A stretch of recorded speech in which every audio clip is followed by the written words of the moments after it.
Fox 94.5, three-man front. Pat Landrum, Conrad Molly with you, the whole gang. Howdy, howdy. Hopefully we will keep you informed, entertained, have a laugh, maybe a cry during the next 4 hours. You never know. Hopefully a happy cry, right? Yeah. I don't want to cry. Conrad says no.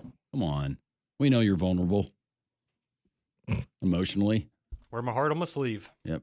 Haircut looks good. Day 2. Thank you. I appreciate that. Mm-hmm. Hey, Pat. Pat's like, oh, no, we're starting off the same. No, way we did we're yesterday. not. No, that was just a casual comment. I thought I'd be nice before I forgot about it. It was nice. Thank you. Mm-hmm. Big weekend coming up. Huge. Big time. Super Bowl coming up. We got basketball galore over the weekend. Big games for Alabama and Auburn. Didn't think the Alabama game was going to be very big, but over the last week or so, it's become big because the way Arkansas is playing. So we'll spend a good bit of time talking about that. Got a full slate of guests. Starting at the bottom of the hour, Wimp Sanderson, Barrett Sallee. If you saw Barrett Salee's announcement on social media, he is now going to be a part of the Braves radio network. I guess that means you've already hit him up for tickets. No, not yet. I'm going to do it live on the air. Okay, good. Yeah, put him in a very awkward position. What I'm going to pitch to him is I can be his Birmingham correspondent. Yeah, let's send him over to Birmingham and find out how the Braves fans in Birmingham are feeling right now. Or I can do traffic reports as people are like me and Dorothy are riding over. East, yeah. I-20 East. Yeah. By the way, there's still construction going on, but traffic is moving at a brisk 54 mile an hour pace. He's going to join the show at 11. Blake Lovell, his normal spot at noon.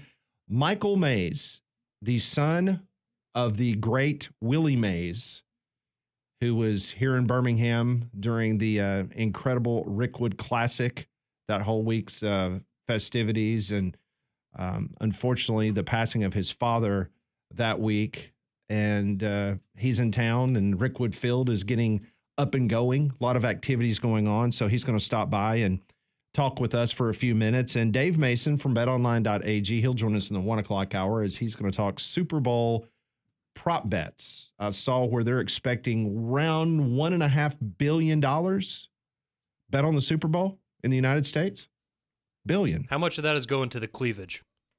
I don't know. There's a couple of prop bets that are pretty interesting. Actually, our guest at 1 o'clock, Dave Mason, he had a tweet yesterday where one of the prop bets was, would Kelsey's mom show any cleavage during the game? Why are you turning your nose up? People are betting on that? That is a prop bet. Wow. Yeah, there was also, will SZA show cleavage during the halftime show? Does she have a history that of doing one much that? more likely. I don't think so. No, she wears a jersey every game, does she not? Then why are we... somebody's mom. But will she break out the half Chiefs, half Eagles jersey again, even though Jason Kelsey is retired? True. But yeah, I don't think you're going to be getting cleavage from a Donna Kelsey. or the other one. Or cleavage, yeah. Is that what they call cleavage in Cleveland? That's right. That's exactly right. A little too cold in Cleveland for that. Yeah. Yes, it is. Last night, so the NFL had their honors award show. I don't know how much of it, if any, you guys caught, but it got a little awkward there, especially when Eli Manning did not make the Hall of Fame. So all three of you failed the quiz yesterday during Pat Ponders. I asked you guys, and you guys said, oh, yeah, it's a slam dunk. Yeah, Eli Manning, he's Hall of Famer. Yeah. Actually, I think he just asked us, would we have him? Would we vote for him? And I said, yes. I think he's a Hall of Famer. Well, obviously not enough people He voted will be for one him. day, just not yesterday. They just weren't going to give it to him on the first pass. Yeah. He'll get it. Which that was a slap in the face to the Manning family. I mean, because Yes, it was. this is their town. New Orleans is their town. Matter of fact, a night before, they had named the children's hospital after the Manning family.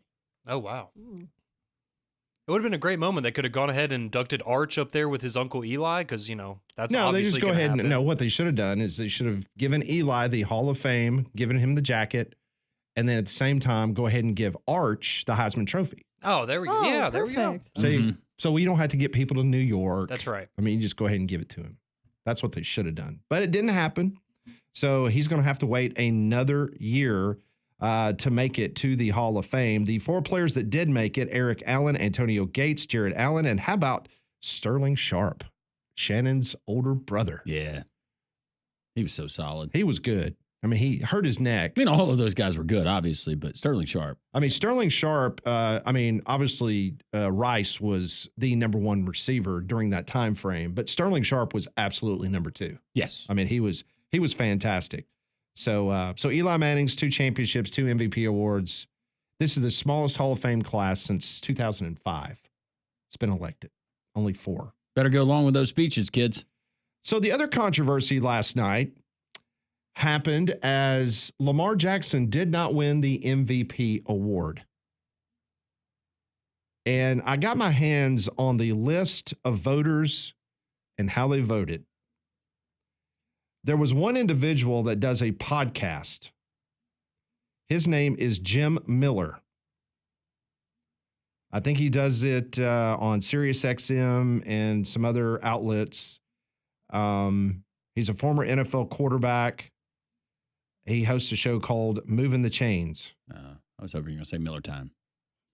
It's probably makes been sense, right? trademarked somewhere. Yeah. Okay. Probably. It is trademarked. So his MVP vote, Josh Allen 1, Saquon Barkley 2, Joe Burrow 3, Lamar Jackson 4. Yeah, I mean, some people might find that controversial. I think those were clearly the 4 best players in the NFL this year. Yeah. We're splitting hairs with a lot of them. No, I don't have a problem with Saquon being up there. Mm-mm. I wouldn't have a problem with Saquon getting a first place vote. No, well, that was my thing. If we're going on the who is the most valuable player for a team, then you probably make the argument for Saquon. Yeah, you think the Eagles are here without Saquon? No. I don't. No. I guess you Well, could say the that- same thing about the Bills. and You Josh could say the Allen. same thing about a quarterback of any of these teams or these teams with their quarterback. And listen, and the Eagles obviously are in the Super Bowl, but that's the argument that you have in Major League Baseball all the time about the MVP award. Mhm. I'll never forget when Andre Dawson won it in the National League playing for the absolute horrible Cubs. You know, he's having a great year, but it's like, well, you know, but he's playing on a terrible team. I was supposed to say it's the Mike Trout dilemma every year. Yeah. Exactly. Mhm. So, you know, that's kind of the conversation when you get to these MVP awards. But I'm just going down the list of people, and I'm just the people that we would know. Rich Gannon, Yeah. former quarterback. He voted Josh Allen number 1, Lamar Jackson 2. Chris Sims, he voted Josh Allen 1, Lamar Jackson 2. Let's see, who else we got here? Mike Florio, Lamar Jackson 1, Josh Allen 2. Mike Tirico from NBC, Lamar Jackson 1, Josh Allen 2. Tony Dungy, Lamar Jackson, then Josh. Diana Rossini, friends with Damien. Lamar Jackson 1, Josh Allen 2. Kay Adams from FanDuel, former host of Good Morning Football. She went Lamar Jackson, Josh Allen. Tom Brady goes Lamar Jackson, Josh Allen. Oh, well, just let Tom Brady vote for it every year. He gets to pick. Mina Kimes. Did not realize that she voted for the NFL MVP award. Lamar Jackson 1, Josh Allen 2. Dan Orlovsky. He knows quarterbacks. Well, he said that Josh Allen is the MVP because he voted Josh Allen 1, Lamar Jackson 2. Matter of fact, he had Jaden Daniels 4th on his ballot. Just say he got a lot of Oh. votes. If I'm not mistaken, Josh Allen and Lamar are the only people that got first place votes. Mhm. Emmanuel Ocho. Josh Allen 1, Lamar Jackson 2. Do you have Joy Taylor's list?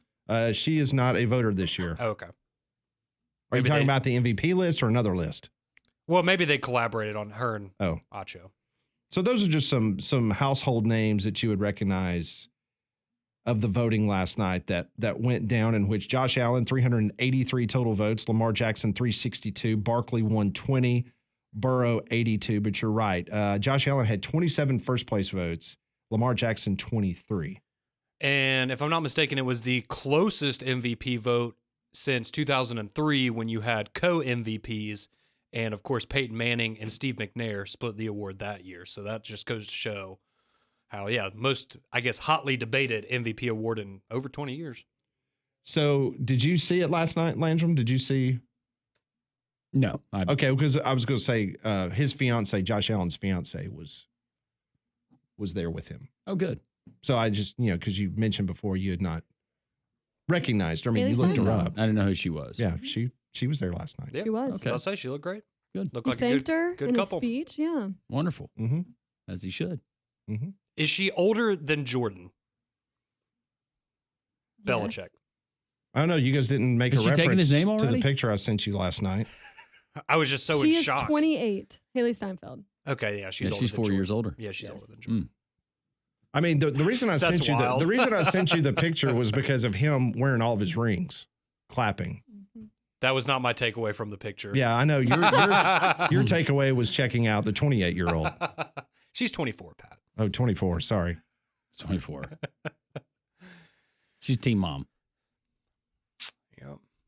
I guess by now it's pretty public and enough people would know, but I still like to think there are a couple people on the red carpet. Hey, Bill, let me get a great picture of you and your daughter. Belichick did. Oh, never mind. How many kids does he have? Is it just? I know he has one that's the coach. Well, yeah. I didn't know if he has. I think he's got daughter. another son and I a think daughter. 2 or 3. Yeah. I could be wrong. How old's his daughter? I just want to see how weird this is. Amanda Belichick. She is. He has, 2 sons and 1 daughter. She's 41 years old. Wow. So she could be the mother of Well, Bill Belichick's girlfriend. but it technically. makes it a lot less awkward now. She's not 24, so that's good. Wait, No, she is 24. she is 24. No, Amanda is not 24. Oh, yeah. No, she's, His daughter is not the same age as his. No, but that's what I'm saying. His daughter is old enough to where she could be the mother of Jordan. Yeah. Well, yeah. Bet Thanksgiving's fun. It's just a little awkward. Oh, I know. It's crazy. Staying with the NFL theme, man, this is a perfect way to start a Friday on Three Man Front. I want to take you back, and I really, really hope that this individual is going to be available this upcoming football season. Take a listen. You're going to love it. It's all eyes on the referee. We could be seconds away from the greatest victory in Croke Park in 23 years for Galway. All eyes on Sean Herson. Galway 17 points, Dublin 16. Scan has his head in his hands. The referee looks at his watch. He blows the whistle. Galway have won. It's the greatest day that Galway football has seen in over 2 decades. And every man, woman and child stands to applaud Pádraig Joyce and his gallant Galway men. Sweet Mother of Jesus, they have pulled off the unthinkable. Forget about Taylor Swift. Shake it off in the Aviva and come over here to Croke Park because you're witnessing the West Awake. Gallev Abu! Yeah! Yes! Man, what a great way to start your weekend listening to that. What's so interesting is that you heard him, it happened at Croke Park. That's where this morning it was announced that the Pittsburgh Steelers are going to play at Croke Park this upcoming football season. Now, how cool is that? Can we Yeah. get them on the main broadcast? We need them. Just let them sub in for one game. Come on, Roger. Will Sean Heartbreak Harmon be there in attendance? It will be the first ever regular season game in Dublin, Ireland, ever. Nice. Now, the Steelers have played a preseason game there many, many years ago, but this will be the first ever regular season game, and it will be played at Croke Park. That is the largest sporting arena in Ireland and headquarters of the Gaelic Athletic Association that you just heard the championship. Okay. Yep. Who are they playing? They don't. It's not announced, Not announced yet. yet. No. And I'm guessing this makes the Rooney family happy. It very much so because obviously That would be their lineage. yes. Matter of fact, the late Steelers chairman Daniel M. Rooney, Art Rooney's father, served as U.S. ambassador to Ireland from 2009 to 2012. Oh, okay. Didn't know that. There you It's go. an interesting connection. Now you know the rest of the story. Pat, have you been back to your homeland? I have not. You haven't? I would love You to. ought to do that. Well, I mean, I've I've had a lot of back and forth with Molly. Molly has, when she went over there, she was able to kind of fill me in on what my homeland. It's beautiful. Pat, you would Yeah. spend 2 days just checking out castles with drawbridges and moats. Yes. There's a lot of them. Oh, I know. Get some ideas. Mm-hmm. Need a refurbishment. Do you? I'm not happy with things. I mean, I sent y'all pictures of the guys in my front yard. Yeah. You Yeah. need a filter or something for that algae you got I was going about to say down it's in a little there. too greeny. In the Well, water. or just have some constant flow of water that's going through the moat. It's getting a little stagnant, and I just worry about that with mosquitoes in Well, the summertime. And then you're talking about all sorts of, I got to go in front of the city council. I've got to get permits, and it's a whole thing. I'm not doing that. Okay. It is what it is. Each their own. Doesn't bother the gators. They're fine. Oh, I'm not worried about the gators. I'm just worried about an infestation of mosquitoes. And then all of a sudden, we've got the West Trussville virus. So do you remember when you and I were a kid and the mosquito truck would come around? Yeah. You remember that? Mm-hmm. And that we'd still like go run behind it and stuff like that? You remember that? That was you. Maybe that explains a lot of problems. That was you. Yeah.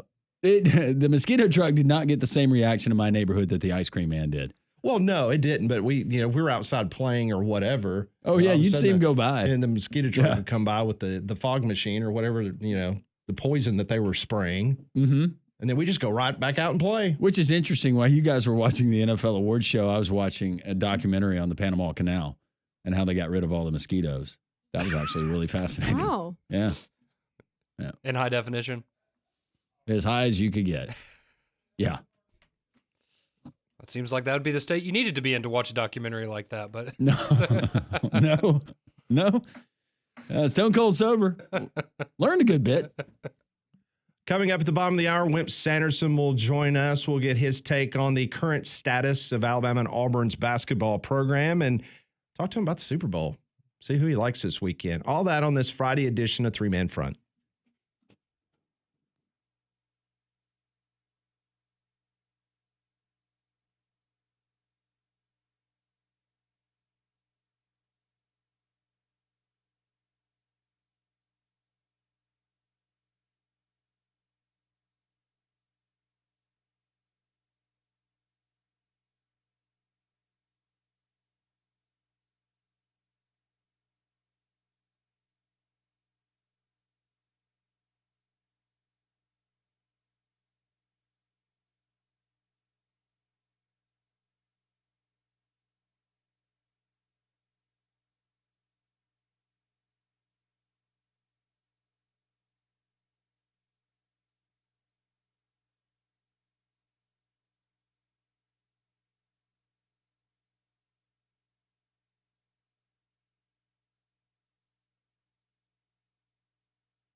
1021 Jocks 94.5 on this Friday. Thanks for making us a part of your day. Download the Jocks 94.5 app. Watch us on YouTube. Just search Jocks 945 TV and you can watch Landrum Roberts each and every day for 4 fun hours. Or Conrad, showing cleavage. Not today. Cleavage. That's what the people want. I mean, That's what they want, man. You get some weirdos out there. Yeah. Molly looks very uncomfortable. Don't be uncomfortable, Molly. I'll try not to be. Just gotta talk. Your beard looks great, by the way. Thank you. Well, we're currently in the middle of flu season, so make your home healthier with Trane's Clean Effects Home Air Cleaner. It removes up to 99.9% of airborne particles, including those that cause virus, is 100 times more effective than standard air filters and 8 times more effective than HEPA room filters. So go find a dealer near you at Trane.com. So in college basketball last night, some rumors abound that the Indiana University, they're looking to make a change at the end of the season. Mike Woodson will not return as the head basketball coach. It has been a disaster there in Bloomington. So, according to On3, here is your current list of hot names as of this moment for the potential taking the job. Here are 3 names that they say that you should call them, but they're going to tell you no. Dan Hurley. Brad Stevens, Yeah. Billy Donovan, and Jay Wright. So those 3 Great names. Those 3 that you need to call them, but be prepared. They're going to say no. They're going to say no. Now, these are more somewhat realistic candidates according to On3. Chris Beard at Ole Miss, Okay. Yeah. Dusty May at Michigan. Okay. If I'm not mistaken, I think Dusty played at Indiana.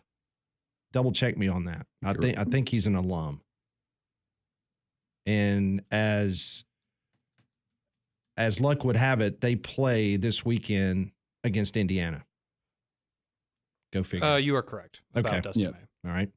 Additional names on the list: Buzz Williams from Texas A&M, Okay. Mick Cronin, UCLA. You can have some of that misery. Yeah, I don't think I'd want him right now. No. According to this list, there is no Bruce Pearl. Remember, that was the hot name, what, about 2 years ago, whenever it was, when... Yeah. I was about to say, there's a story, I believe, in 2023 that, if Indiana offered him the job, he would take it in a heartbeat, essentially. Yeah. Which, yeah, he never said that, but there were. I think Correct. these people, they've kind of gotten the hint that he's going to retire as the coach at Auburn. Well, why would you want to leave Auburn right Well, and he's 65 years old, almost 65 years old. So that Indiana job, that's a tough one. And with the expectations that are there, and you look at the landscape of the rest of college basketball, just ask Kentucky fans, ask Arkansas fans. It's not the same. You're not able to differentiate with your historical success and all that you've had there with IU and basketball if your NIL and your collective is not up to par. It's not one of those jobs that separates as much as it used to. I was telling Conrad, I was watching a podcast of 2 guys that used to write for the Raleigh News Observer. And obviously they're big ACC basketball guys. And they were having a conversation and they were talking about why the SEC is so good in basketball this year and the ACC's not. And they pointed out that just 2 guys, whether it was Kelly at Auburn from Georgia Tech or Padula from Virginia Tech going to Ole Miss, that the NIL that both of those guys are being paid right now is through the roof. And that the ACC has been slow to the market in regards to basketball NIL. Matter of fact, they even quoted that said that Georgia Tech basically has no NIL when it comes to basketball. And so they were pointing out some other things about the differences between the ACC and the SEC, but it all came back around to NIL and how the SEC has the coaches, whether it's Chris Beard at Ole Miss, whether it's Pearl, Oates. It's just an incredible list. And the ACC folks are just really late to the party right now in regards to NIL. And it's like SEC football in the sense of you're Duke. Well, you want to come to Duke. Okay, well, you're Or going to take a Duke. discount, right? Right. Or North Carolina, like with Alabama and Georgia for a while, it was you want to play for the best, you're going to come here. And now that has kind of gone away with NIL. Yeah. So it was just fascinating listening to that conversation. Also, when you brought up Kentucky, in NIL. Did you guys happen to see the video of the post game with Coach Pope and having blood dripping down his hand? I did not see that. He was asked about that. So there's a clip in which he is going up to sit down post game of the Ole Miss game, and you can see blood coming down like on the end of his hand. And so he was doing his coach's show the other night, and a caller called in and asked him, "Hey, Coach, I saw you in the post game. Can you address what happened or what's going on?" And Pope did his best 60 seconds of, "I'm not going to tell you what happened," but he basically, in a nutshell, was talking about just very frustrated right now about the team. And he wasn't blaming the team. He was basically blaming himself. But I just wondered He took it out on an object. Yes, if he took it out on a Says Shane Beamer, the cooler, kicking the cooler and breaking his foot. possibly or something of that nature. But yeah, if you get a chance, do a little search on that because he addressed it on his coach's show. But you can definitely see it. I mean, he's got the blood just dripping down on his hand and end of his finger. I'm like, well, that's good because how many times in baseball have we heard Landrum, some idiot, pitcher, has a bad outing and he goes in the dugout and he swings at a fan, not a fan in the stands. I'm talking about a fan in the dugout, and then he screws his hand up. Noah did it for the Braves a few years ago. He walked in after a bad inning and he got ticked off, and I can't remember if it was his hand or his wrist, but yeah, same thing happened. Blake Griffin did that in the NBA. He punched a wall, broke his hand, and was out for months. Yeah, so if you're the head coach in Kentucky and you're doing that, not setting a very good example of anybody else in that locker room. But maybe you are setting a good example. If his players were as passionate on defense as their head coach. I like to think it was a Blood Brothers thing in the locker room. May have been. Camaraderie. Very well may have I been. bleed my own blood. That's right. Who else is with me? Coach is tripping. Yes. It's like, all right, come on, Coach, settle down. So we'll ask Settle Coach down. Wim Sanderson if he's ever taken it out on a cooler or a fan. Or I meant to ask him this. How many times during a basketball practice when he would get ticked off did he punt a ball in the Into the stands rafters? in Coleman Coliseum and have managers go and try to retrieve them? Yep. All right, we're marking that down. We got to ask him that. Yep. How close did you come to being like Bobby Knight, Coach? Throwing the chair across Coleman Yeah, Coliseum. how close were you? Bobby Knight, that was his buddy. You I know, know. Yeah. And we'll ask him. I don't ever remember him being tossed from a basketball game. Do you? Coach? Yeah. I remember getting teed up, but No. I never remember him. And I can't remember if he didn't get that many technicals. I think the officials just they knew that it was just kind of his personality, and they had a lot of respect for him. He had a lot more leeway than most coaches did. I think officials probably just thought, well, that's just Wimp. That's Wimp. Yeah. I mean, he had a scowl when he was happy. I'm sure he has a scowl when he's talking to me and you every Friday, I'm sure he does. but for obvious reasons. All right, Coach Wim Sanderson's next, brought to you by Craneworks.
Is this what Bill and Jordan listened to on their first date? She goes, who is this? Is this Bublé? Who is this? Baby Cakes, this is a classic. I wonder if he talks louder to her. I like to think he calls her baby cakes, though. Yeah. Yep. Absolutely. I haven't heard that one in a Hey, while. Baby Cakes, how are you? Each and every Friday at this time, brought to you by Craneworks. We get an opportunity. It's an honor to talk to Coach Wimp Sanderson. Lift it, load it, grade it, grind it, move it, haul it, rig it, dig it, Craneworks, Rentalworks, yeah, the big dog's got it. Wimp Sanderson on Three Man Front is brought to you by Craneworks. Lift it, buy it, rent it. The big dog's got it. And now, Wimp Sanderson.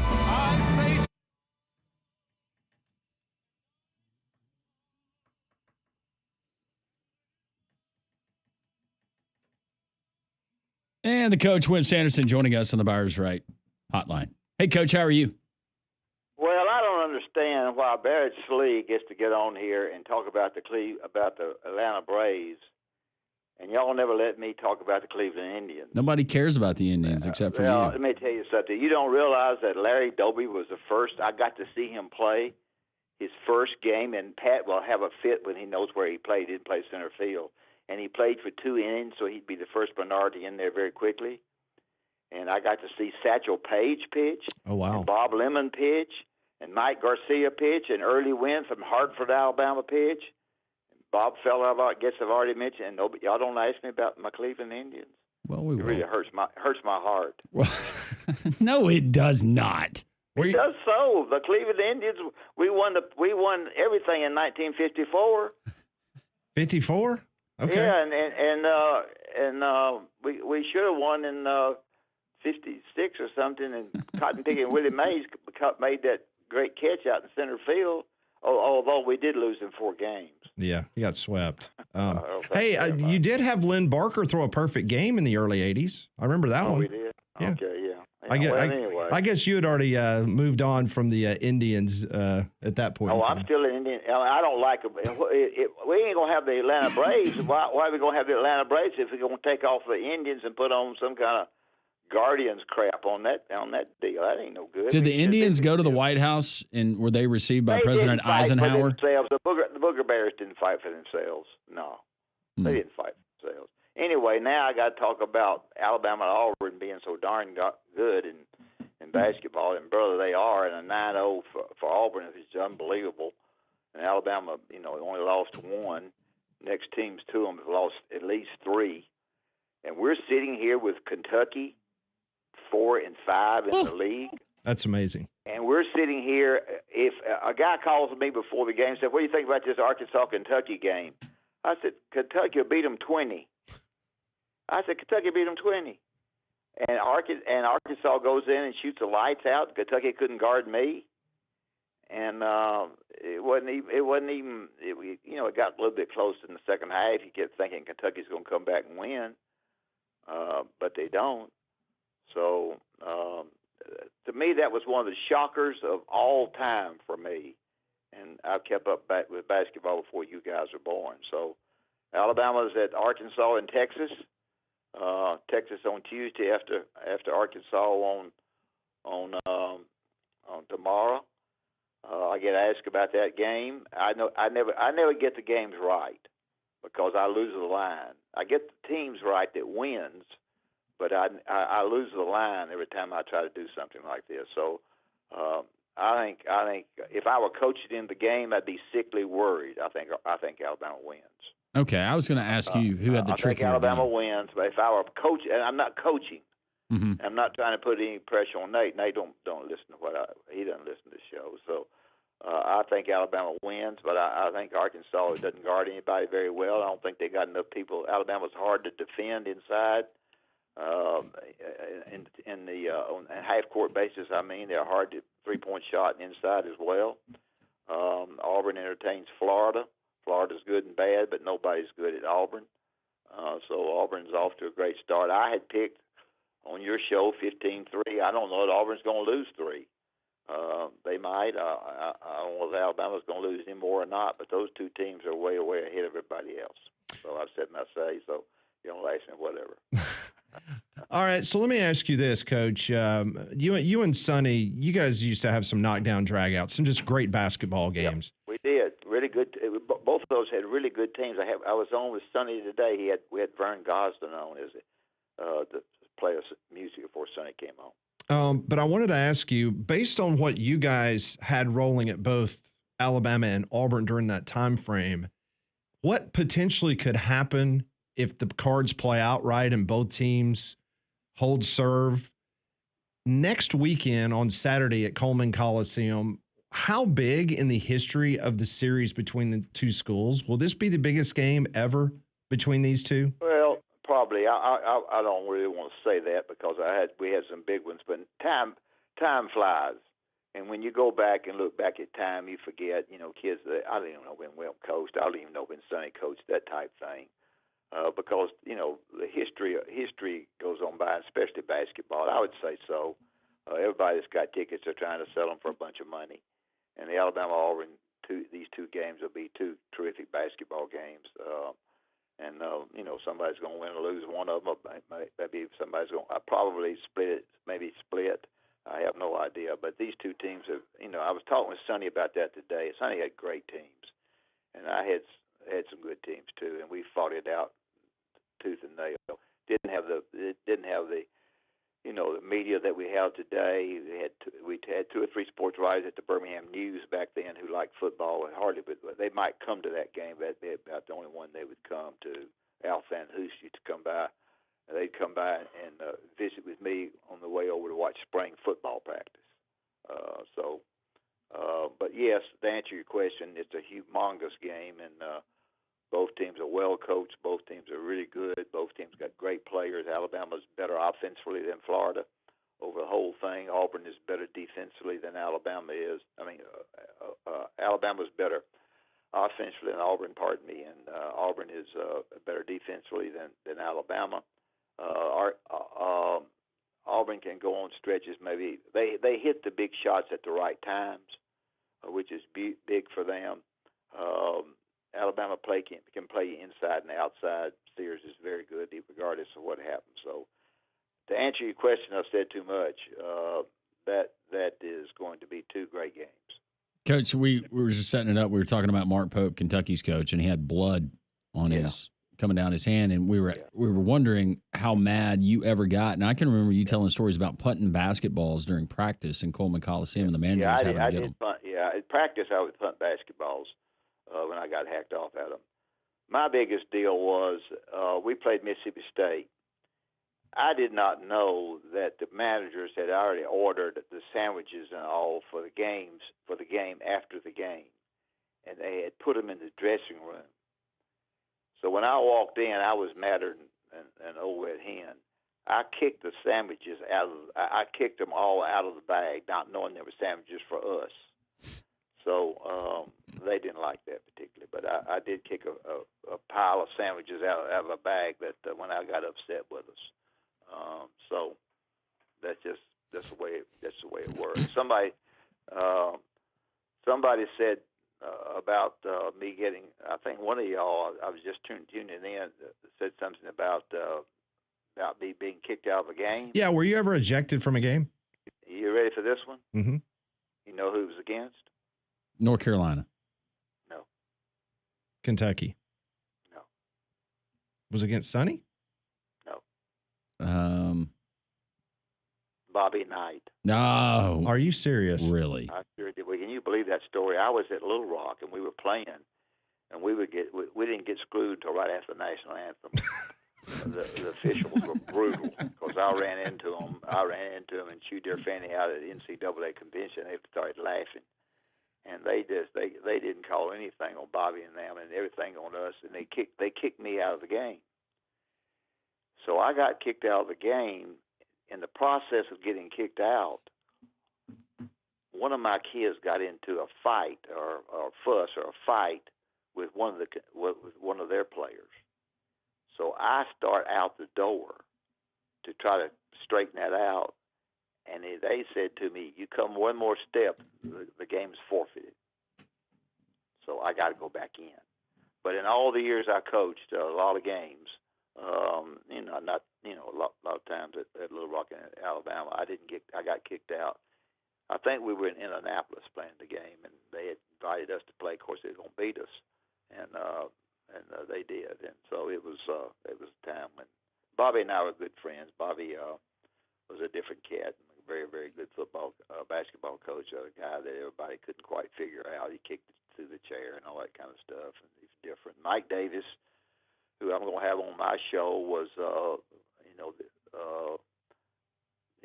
kind of a part of it. He asked me about Mike. He called me about Mike Davis when he hired him, and I told him, sure, if you can hire Mike, hire him, and he hired him, and he did a good job, and Mike ended up being the head coach after Bobby left, and that didn't work.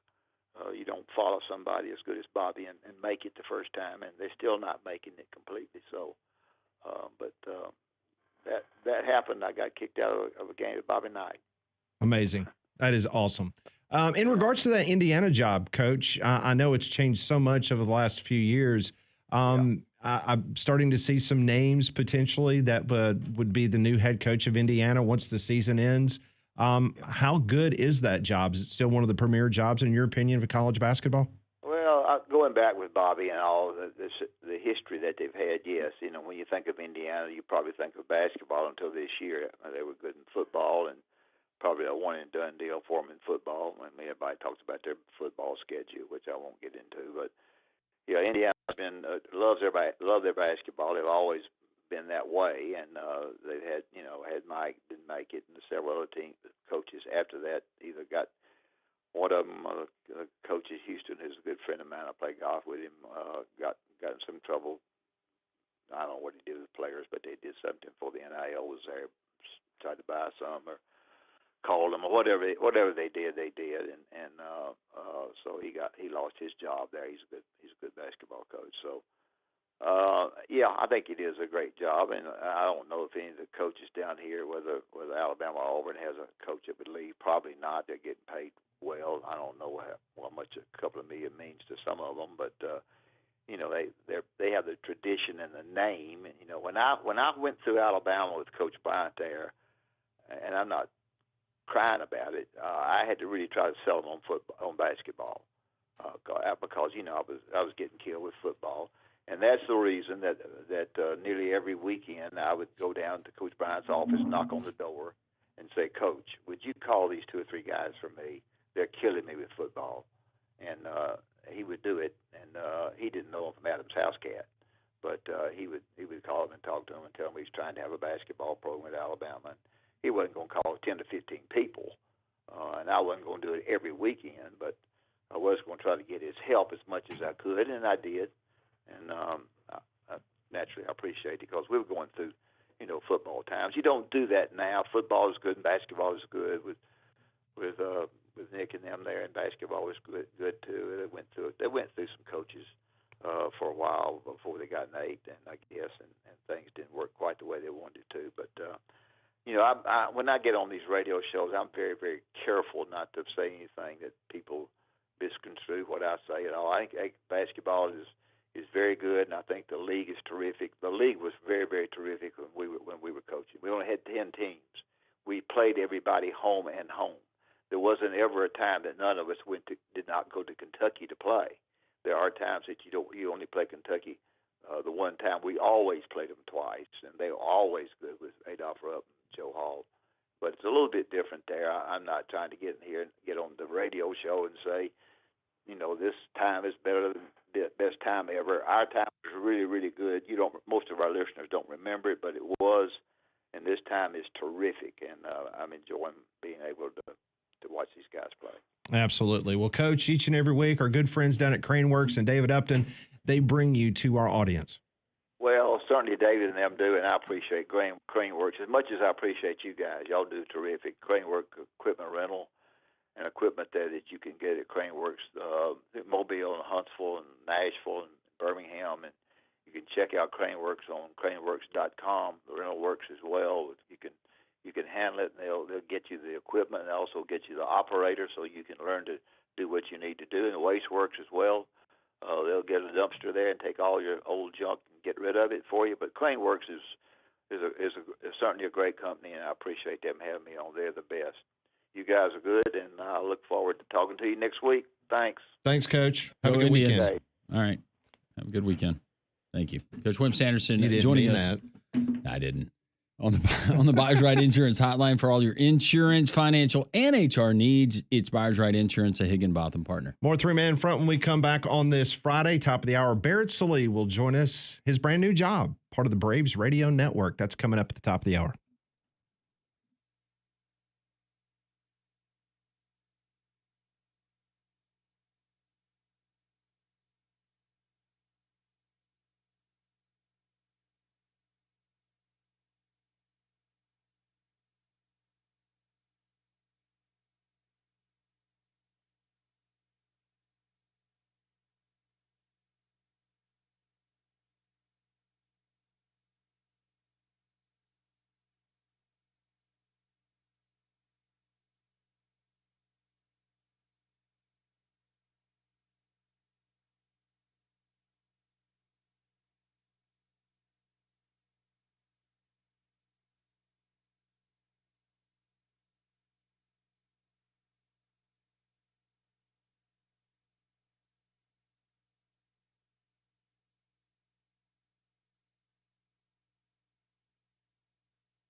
It's 10:52. Always enjoy the visit with Coach Wimp Sanderson, presented by Craneworks. Barrett Salee at the top of the hour. Dobbs Ford, right there on Parkway East in Birmingham. The Goshen family, the managing partners there at Dobbs Ford, they do a wonderful job. I'm actually at the website right now. You go to dobbsfordbirmingham.com, and they got some pre-owned specials that they're running right now. Not only the brand new inventory that they have, and it's Alabama's largest showroom selection you're going to find there at Dobbs Ford, but some of the specials that they have on previously owned F-150s, Broncos, Bronco Sports, Mustangs, Escapes, Expeditions. You can check it out there at dobbsfordbirmingham.com. But I always stress the customer service and the people you're going to deal with there at Dobbs. Wonderful folks, and they're going to take care of you. And it just warms my heart. So many of you have taken me up on my suggestion that you go to Dobbs Ford, and a lot of you have bought automobiles. But if you never do, you're going to appreciate the experience. I guarantee you that. dobbsfordbirmingham.com. They'll beat any competitor's price. Go to dobbsfordbirmingham.com. Check out their latest selection. Get out to Parkway East. Go see and feel the difference there at Dobbs Ford. So it's interesting that today the Alabama softball team will play its first game of the season, and they're going up against the University of Washington. And I'm sitting here looking at the lineup cards, Landrum. And I look down, and batting third for the Washington Huskies, first baseman, number 16, Alexis DeBoer. Yeah, he's traveling out there to go support his daughter in her first collegiate softball game. Batting third. What do you think her what if her walk-up song was Dixieland Delight? That would be cool. That's pretty stout though. You're a freshman and you're batting third in your first college softball game. So is there a prop bet out there if he will be wearing an Alabama hoodie or a University of Washington hoodie? Oh, that's a good question. There's no. Because he can't do the Washington thing. You don't think so? No. Just from an optics standpoint. Nope. I would imagine Can Greg he wear Byrne, a Washington cap? No. No. I would imagine Greg Byrne had Maybe this just her number. What number is she? She is number 16. Number 16. Just wear like a whatever's dad shirt or something like that. Black ball cap with Does he wear white a purple 16 shirt stitched in. but there's no logo on it? Wouldn't it be a heck of a note if he wears a collared polo? No. How about this? A tie. Ah! Going to his daughter's softball game. Batting third for the Washington Huskies against the Alabama Crimson Tide. Now batting. It's pretty cool though. It's just the way that it worked out too, with them getting to play each other at the start of the season and everything's just weird coincidence. I mean, she's the one that we talked about like last year. Like she was one of the top softball players in the country. Oh yeah, we were saying she should transfer to Alabama with her dad. Yeah. Why is she still at Washington? Does softball not have NIL money? The Boers, they honor commitments. She'll transfer here a couple of years. She's loyal like her dad. That's right. Or maybe he's just saying, hey, maybe we just need to keep this pipeline to the West Coast open a little bit, you know? I knew you were going to say that. You just never know what's going to happen. Hey, speaking of coach rankings, we are going to debut a little bit later in this program the three-man front top 25 college football coaches. You know, forget about all these other stupid lists from Ari Wasserman and Andy Staples. The only list that you need to see and recognize is the one that we are going to give you coming up later in the show. It would have been funny if after aggregating all of our votes, if we ended up with the same list as one of them, but we did not. As I was going through the exercise, I realized that you really, after a certain number of coaches, you shouldn't criticize anybody's list. But we had a few coaches on ours that did not show up on their list. Oh, yeah. Conrad was already this morning just quizzing me about your list. And, that was stupid. Why did you do that? I don't believe that. Good. I know better. Actually, he was talking about Molly's. She didn't have a stupid list. I want to see your stupid list. Well, it was fine until she had Matt Rule at number 1. Yeah. Then it threw everything off. The fact that you had Hugh Freeze in your top 10. Hugh Freeze did not make my top 25. Hugh Freeze didn't make my top 40. Was Lane Kiffin number 1? Number 2. Ah, okay. Look at you being unbiased. Number 2. All right, Barrett Sallee's going to join us next. Tell us about his exciting new career with the Atlanta Braves. That's next.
It is 11 o'clock. Welcome in. This is hour number 2 of Three Man Front. Barrett Sallee will join us momentarily. His new gig with the Atlanta Braves Radio Network. We'll talk a little baseball with him. And, of course, as always, some college football. Now's the right time to talk about the health and safety of your trees in your yard or on your property with a certified expert. Golston Tree Service is that expert. 205-337-4018. That's 337-4018. Family owned and operated for over 35 years. No job is too big or small, from trimming to removal to grinding that stump and roots out to hauling off to the last stick. They have everything it takes to completely remove a tree. They also offer very important 24-hour emergency storm work on your property. So if something happens overnight, we got a bad storm, they can be out there at the quick call at 205-337-4018. That is Golston Tree Service. Our buddy Barrett Sallee is going to be joining us momentarily as Conrad is briefing him on the line of questioning that we're going to be throwing his way now that he is the pre- and post-game host of the Atlanta Braves Radio Network. You can hear the Braves all season long here on Jocks 94.5 and all of our great Jocks stations. Barrett joins us now on the Buyers Right Hotline. Congratulations, friend. How are you?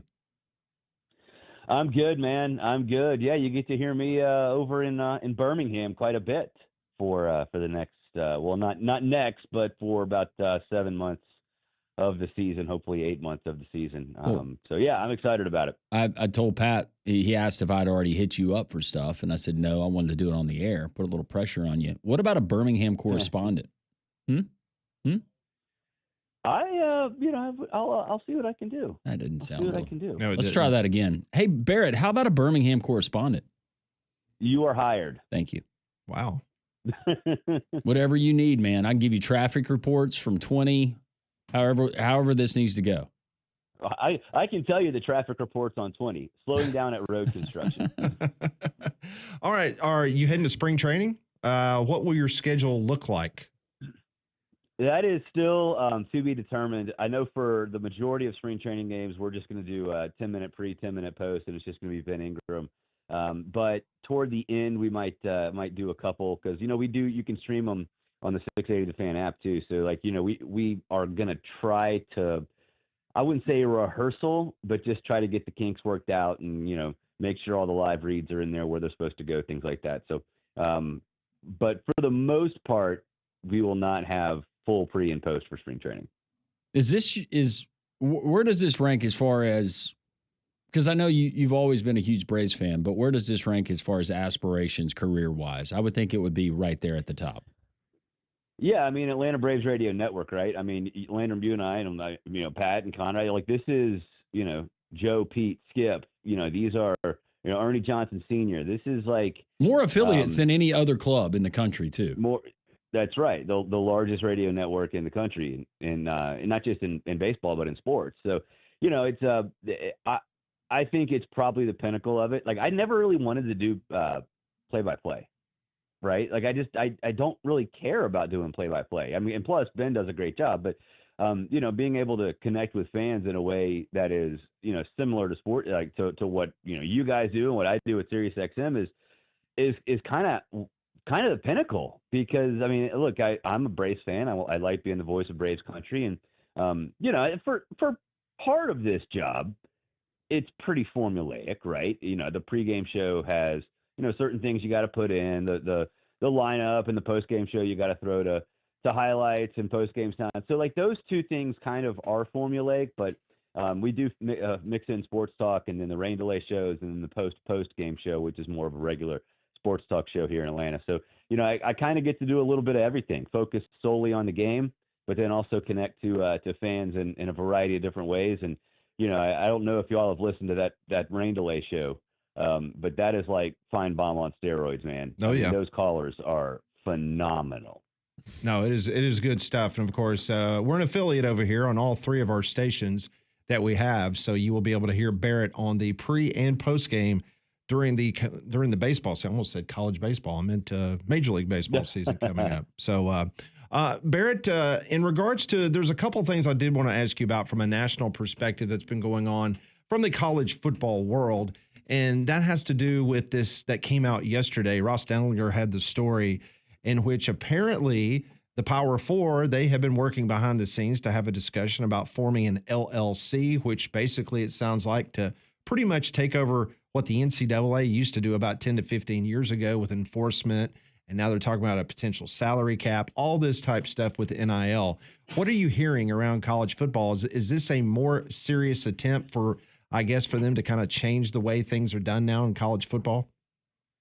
Yeah, I mean, it's kind of the inevitable, conclusion to all this, right? The NCAA has been feckless. We know that.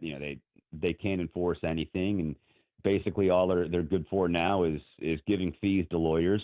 So, I think this is the inevitable conclusion. I think a lot of this has been accelerated with how NIL evolved. I don't really think anybody expected the whole collective world to sort of develop so quickly, or at all, maybe. In this new era. So, I think that it's been sort of accelerated toward all this, the Pac-12, essentially dissolving, sped up the process even more. And I think for everybody, it's good. But I hate the NFLization of college football, right? I absolutely hate it. But there are certain parts of the NFL or any kind of professional sport that needs to be included if you're going to have the casual fan, right?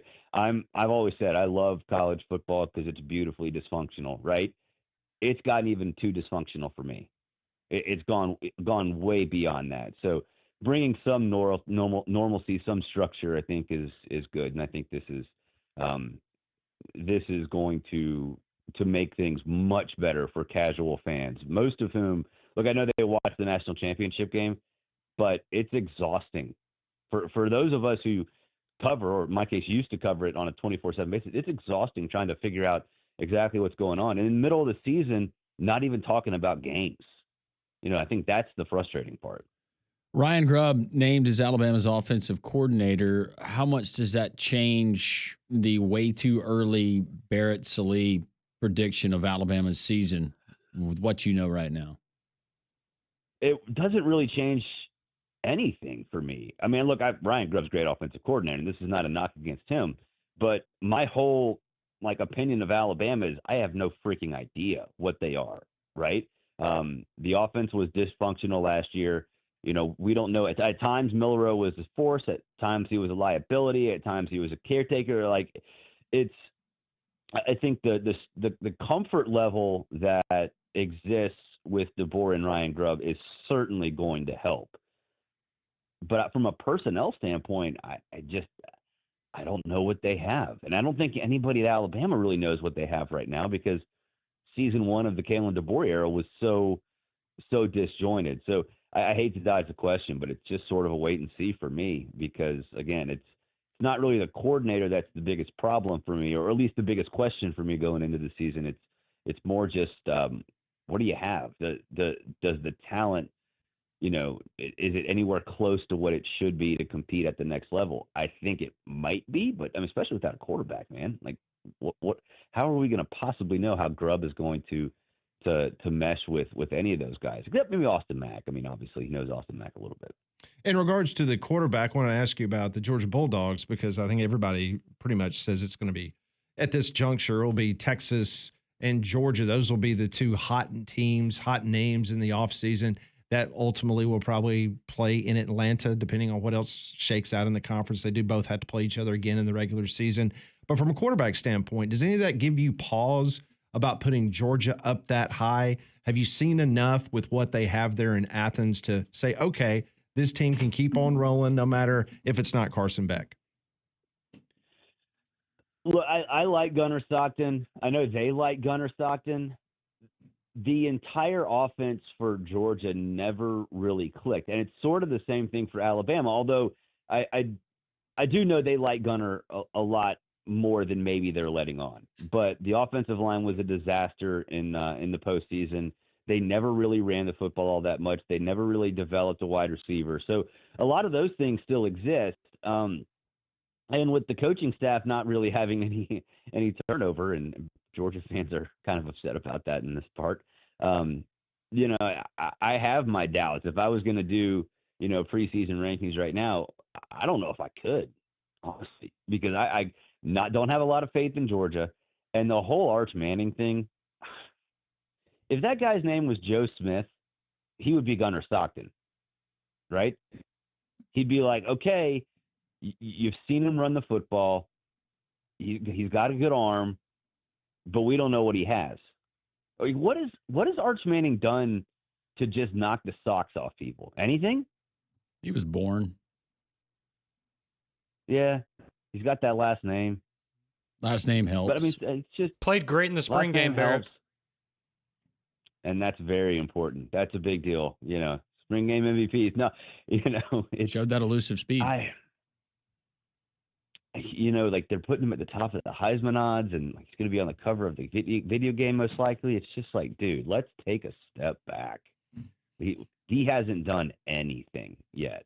I mean, I guess he filled in on the fly for Arch or for Quinn. That's great. But in the game he started, I think it was La Tech. Was it La Tech? I think it was La Tech.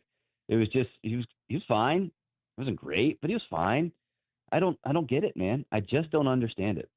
On a scale of 1 to 10, and you get to cover a lot of outstanding events, but just as a fan, from a fan viewing perspective, scale of 1 to 10, 10 being super, super excited. How excited are you for Sunday's Super Bowl?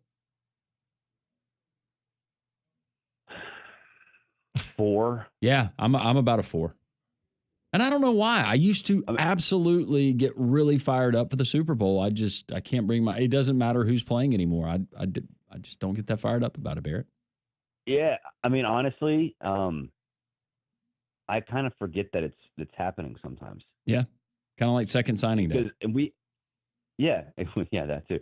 As a dad, we've got stuff going on Friday and Saturday, and during the day on Sunday, and sometimes I think, what do I have going on Sunday? Like, is there something I have to do as a dad? And then it's like, oh yeah, that Super Bowl thing's on. I don't have any plans. It used to be like, okay, I got 4 Super Bowl parties. I got to figure out which one I want to go to. Got to figure out what we're going to cook and bring. And now it's like, I might go to my neighbor's house, hang out, have a few beers, and come back home. Yeah, we're going to hang out with some friends, but and that will be the highlight of it, is going and hanging out with the friends. But as far as the game itself, and we'll watch, and I guess the commercials, they'll be fine, and all the halftime and pregame. Let me ask you, like, is that because we're college football people, or is that because it's lost its luster? Because honestly, I don't know the answer to it. I think it's both. I really do. I think it's both. I think it's a little bit different over here, Barrett. And I know some people will laugh and say, well, Atlanta really doesn't have an NFL franchise anyway. But so over here, I mean, it's such a melting pot of NFL fandom.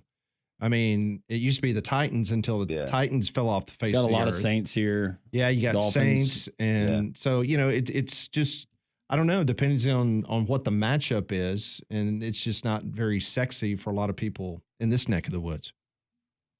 Yeah, and here it's Major League Baseball and college football, right? Like, the NFL is, people care about it. Like, I want the Falcons to be good. I know they never will, so I just don't put my heart into it anymore. Right. But, it's even the Falcons, when they're good, it's kind of third in the pecking order. So I don't know. It's just, and plus I just don't like either team. I like individuals. Like, I want Jalen Hurts to get a ring. Like, that'd be awesome. Yeah. But I mean, I don't really care who wins. Speaking of winning, now that you're affiliated with the network, and I understand, can you give way too early Atlanta Braves predictions? Is that okay, or is that frowned upon? I think it is okay. Man, I think it's going to be a fun season. I mean, I look at that division, and I don't think the Braves need to do anything, and I don't think the Braves feel like the Braves need to do anything. You look at some of those projections, like the Pacoda projections, and it's, the Braves are, 2 games up on the Mets and 4 games up on the Phillies. I think it's going to be a lot of fun. Now, that also is under the impression that Strider is going to be pitching in major league games at the end of April. Acuna's back in early May, second week of May. And that Acuna isn't kind of, hesitant with that knee, right, which he was last time he had an ACL injury. So, but I think they're going to be fine. I don't know why everyone's freaking out about a shortstop who's going to bat ninth, right, in Orlando Arcia, right, and a rotation that's getting a potential Cy Young winner, certainly the favorite going into last season, back way earlier than anticipated. I don't understand the freak out. Yeah, I don't either. I wasn't freaking out. I think the Braves are going to be just fine. Hopefully Strider, though, he's back to Strider form. I don't know. That UCL, I think he'll be fine. Okay. Well, yeah, but it's a different one though. That's the thing, is it's not like a normal Tommy John. It's one that's not necessarily as concerning long term. So I think he'll be fine. I do. Okay. Well, that's good to hear. He is Barrett Sallee, pre- and post-game host there on the Atlanta Braves Network. You can hear the Braves all season long right here on Jocks and our family of stations. Barrett, super happy for you, and hopefully we can check in once you're there at spring training and we get some live reports. And absolutely, anytime, guys. All right, Barrett, have a great weekend. Enjoy time with the family. We'll talk to you soon. See you, boys. All right, Barrett Sallee joining us.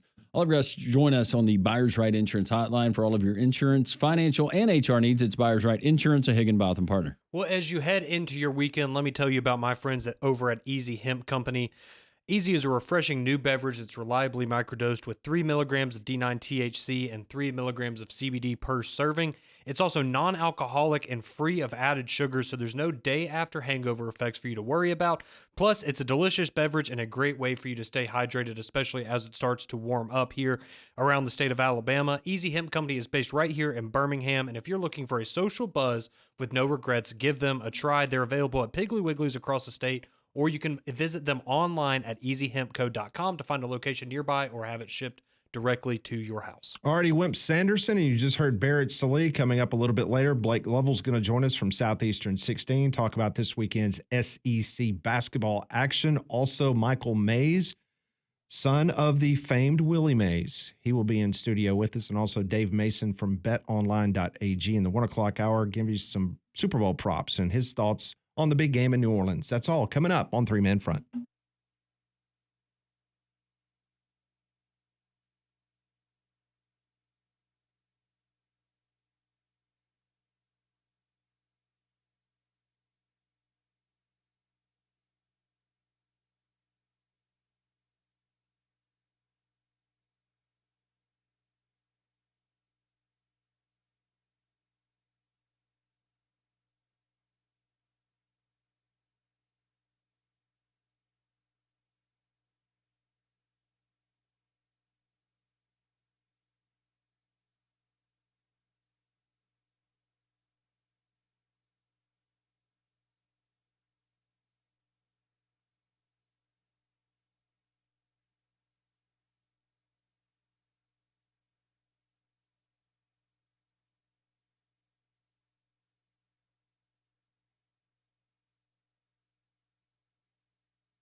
It is 11:21 on this Friday.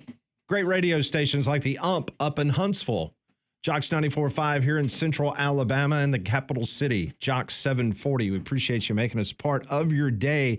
You just heard Barrett Sallee. He was talking about the Pacoda, their projected standings for the NL East. I'm sitting here looking at Fangraphs, and actually Fangraphs is more bullish on the Braves. Matter of fact, they've got the Braves winning the National League East, it looks like, by a 6-game margin. Take that, Steve Cohen. Mm-hmm. And it's against the Phillies. It's not the Mets. Well, good. Up until last year, I can understand that. Mets, with some really great rosters and lineups, have fallen short. But if the Dodgers do not make the World Series, would you say that would be the biggest waste of payroll and talent we've ever seen in Major League Baseball? Yeah. I think I'm ready to say that. Yeah, it's interesting Without a doubt. because of according to Fangraphs, which this is a surprise to me, that they have them only winning 97 games. The Dodgers? Mm-hmm. They got them going 97 and 65. Pretty interesting. I mean, I guess because the West, the Diamondbacks are probably going to be pretty good. The Padres are solid. Now, they would have the best record in the National League. Yeah. The Braves would have the second best record. I'm just taking a look at the American League real quick, seeing how your Yankees, they've got the Yankees winning the AL East by 3 games with only 87 wins. Ooh. Who's behind the Yankees? Red Sox. Ooh. What about? Yeah, okay. where's what about the Baltimore? Central? Well, I was thinking about the Central for Molly. Orioles are third, according to Fangraphs. Molly's excited wins? for the Tigers. According to this, the Tigers would finish 1 game behind the Twins Oh, for the AL Central. And I bet the AL Central, the win total there is 81 games. 83. Okay. good job. Wait, so it's Twins and then Tigers? Mm-hmm. I'll take it. And then Royals. I thought the Royals might have gotten a little more love there. Mhm. Mm-hmm. How fired up are you? Oh, I'm just tickled to death. What is it? Where does it have the Cardinals in the NL Central? Finishing third. Okay. If you get a wild card spot, will you be pretty happy with how the season turned out? Well, yeah. But, we're projected to be 4 games under 500. 79 and 83. Cubs have really done a nice job. That pains me to say. They've done a really good job in the offseason. They have added some really, really good pieces. Yeah, Kyle Tucker's really good. Yeah. Really good. Bullpen is going to look very strong for them. So the Cubs might be that surprise team in the National League. Not just the Central, but I'm talking about in the league itself. Yeah, I saw our teams. Looks like they're maybe revisiting some trade negotiations, Pat. Yes. Everyone is waiting on Bregman. What's going to happen with Bregman? Because supposedly if he doesn't sign with the Red Sox, the Cardinals and the Red Sox have been talking. And then if he does go to the Red Sox, then maybe the Yankees might be interested in Arenado. You can just be a Yankees fan next year and root for Goldschmidt and Arenado. Thank you, but no. If only we still had Harrison Bader. Yeah, that's right. Thank you, but no. Okay. I will. I'll pass on that.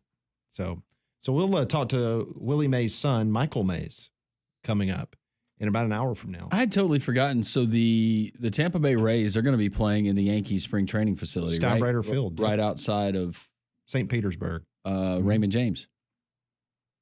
That's a really nice facility. We just got to look at it from the outside as we were going there this fall, but that is one. I don't know why I expected anything else, but It's really nice. I got to go to spring training down there one year. It was very cool. I think it'll be a lot cooler though to watch Rays games and they're not inside a Tropicana Field. Yeah, that stadium's awful. It's really bad. It's bad. Have you seen that they have actually, I think, got all the rafters back up? They don't have. So they're just working on the covering now, I guess. Yeah, that's the next phase. Yeah. But they've got all the, I guess the skeleton. The infrastructure is that's back. already been put back up. I know I'm a weirdo, but you know what really bothers me about watching games inside there is the sheen of the playing surface. You know what I'm saying? The way that the lights reflect Like it off reflects of, off the of the turf it gives it that real glossy look in different areas. Mhm. I can't stand that. It's kind of like basketball courts for me. If you have a bunch of junk on your basketball court, Stegman Coliseum, Oregon, I can't stand it. See, I And it's thought the that. ADD in me, I think. Yeah, see, I felt the same way about like the Blue Jays stadium. It just has a different look to it because of the way that the lighting works. It just looks weird. I don't feel that way when I watch games at whether it's Miller Park, I guess is that artificial? No, that's real grass. Mm-hmm. Or some of the other ones that actually have synthetic turf. Mm-hmm. That sheen it's not as bad, but You're a purist. It is what it is. in some ways I am. Like to think so anyways.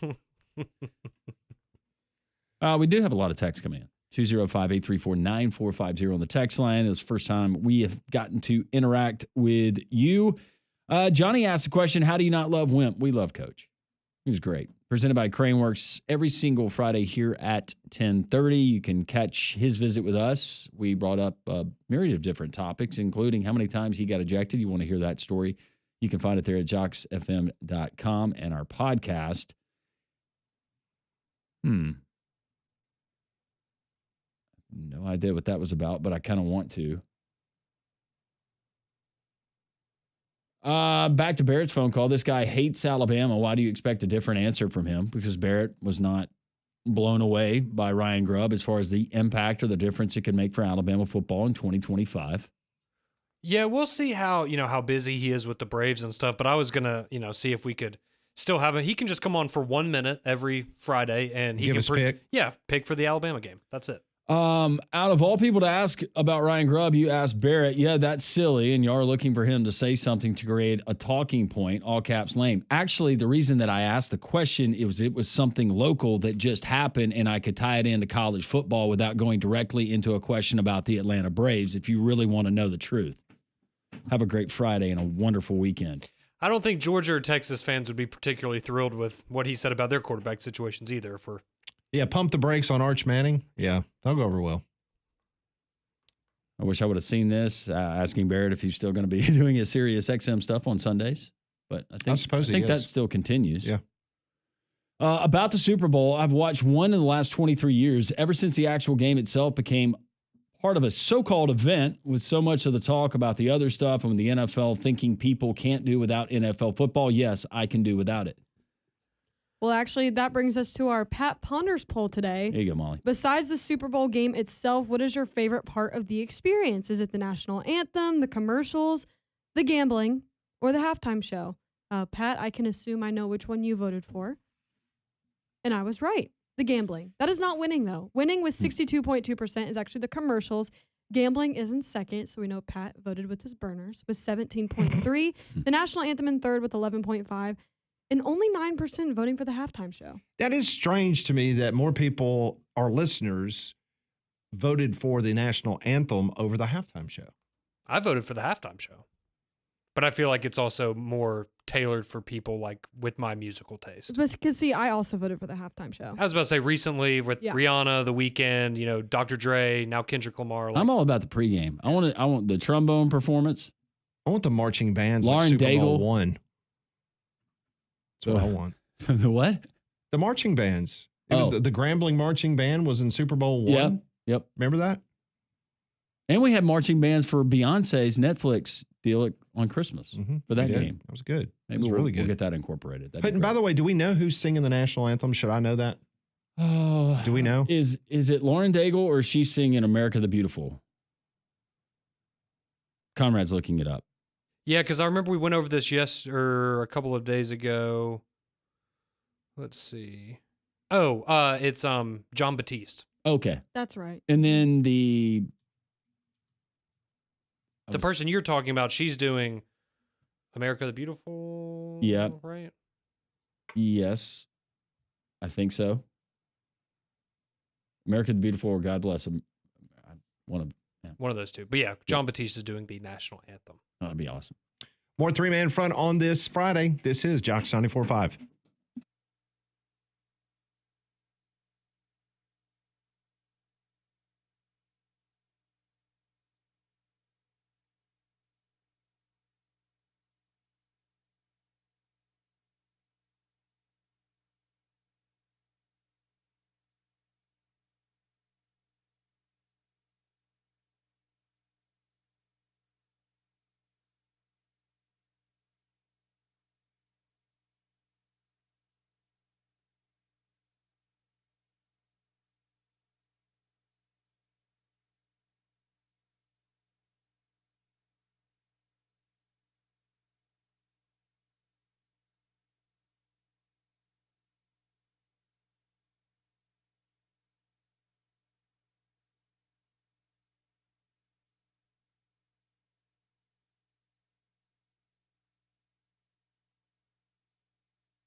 John Batiste coming back. He will perform the national anthem for the Super Bowl coming up Sunday. You can hear the game right here on Jocks 94.5. We got a big slate of SEC men's basketball coming up this weekend. Alabama in Fayetteville to take on, all of a sudden, the surging Arkansas Razorbacks. Auburn, meanwhile, hosting the Florida Gators at Neville Arena, 3 o'clock the tip there. We'll talk plenty about that with our buddy Blake Lovell of Southeastern 16. You don't want to miss that. He is one of the best in the business, coming up at 12 noon here on the show.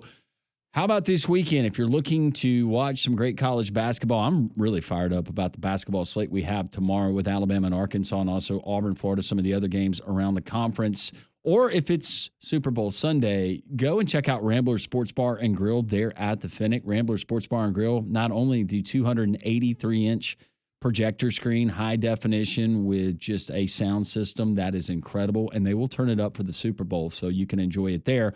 Or if it's college basketball, all of the different video boards and wall-to-wall TVs that they have there at Rambler Sports Bar and Grill. An incredible menu. It's an upscale sports bar. That's exactly what it is. But it's an upscale sports bar with a great menu. They have all kinds of pregame shareables, handhelds, the smash burgers, wonderful, fork and knife if you want to go that route as well. And then the signature cocktail menu from one that is devoted to Alabama Crimson Tide fans, Auburn Tiger fans, UAB Blazer fans across the SEC. They have those kind of drinks that are available. And also you have cold beer if some of you like that. Or if you don't drink, that's fine as well. They got a lot of different beverages that you can consume there. It's Rambler Sports Bar and Grill. They're open Wednesday lunch all the way through Sunday night football in this case. Rambler Sports Bar and Grill, 1630 2nd Avenue South near Railroad Park. So you brought up, the great slate of SEC basketball that we have coming up this weekend, and I just saw this during the break.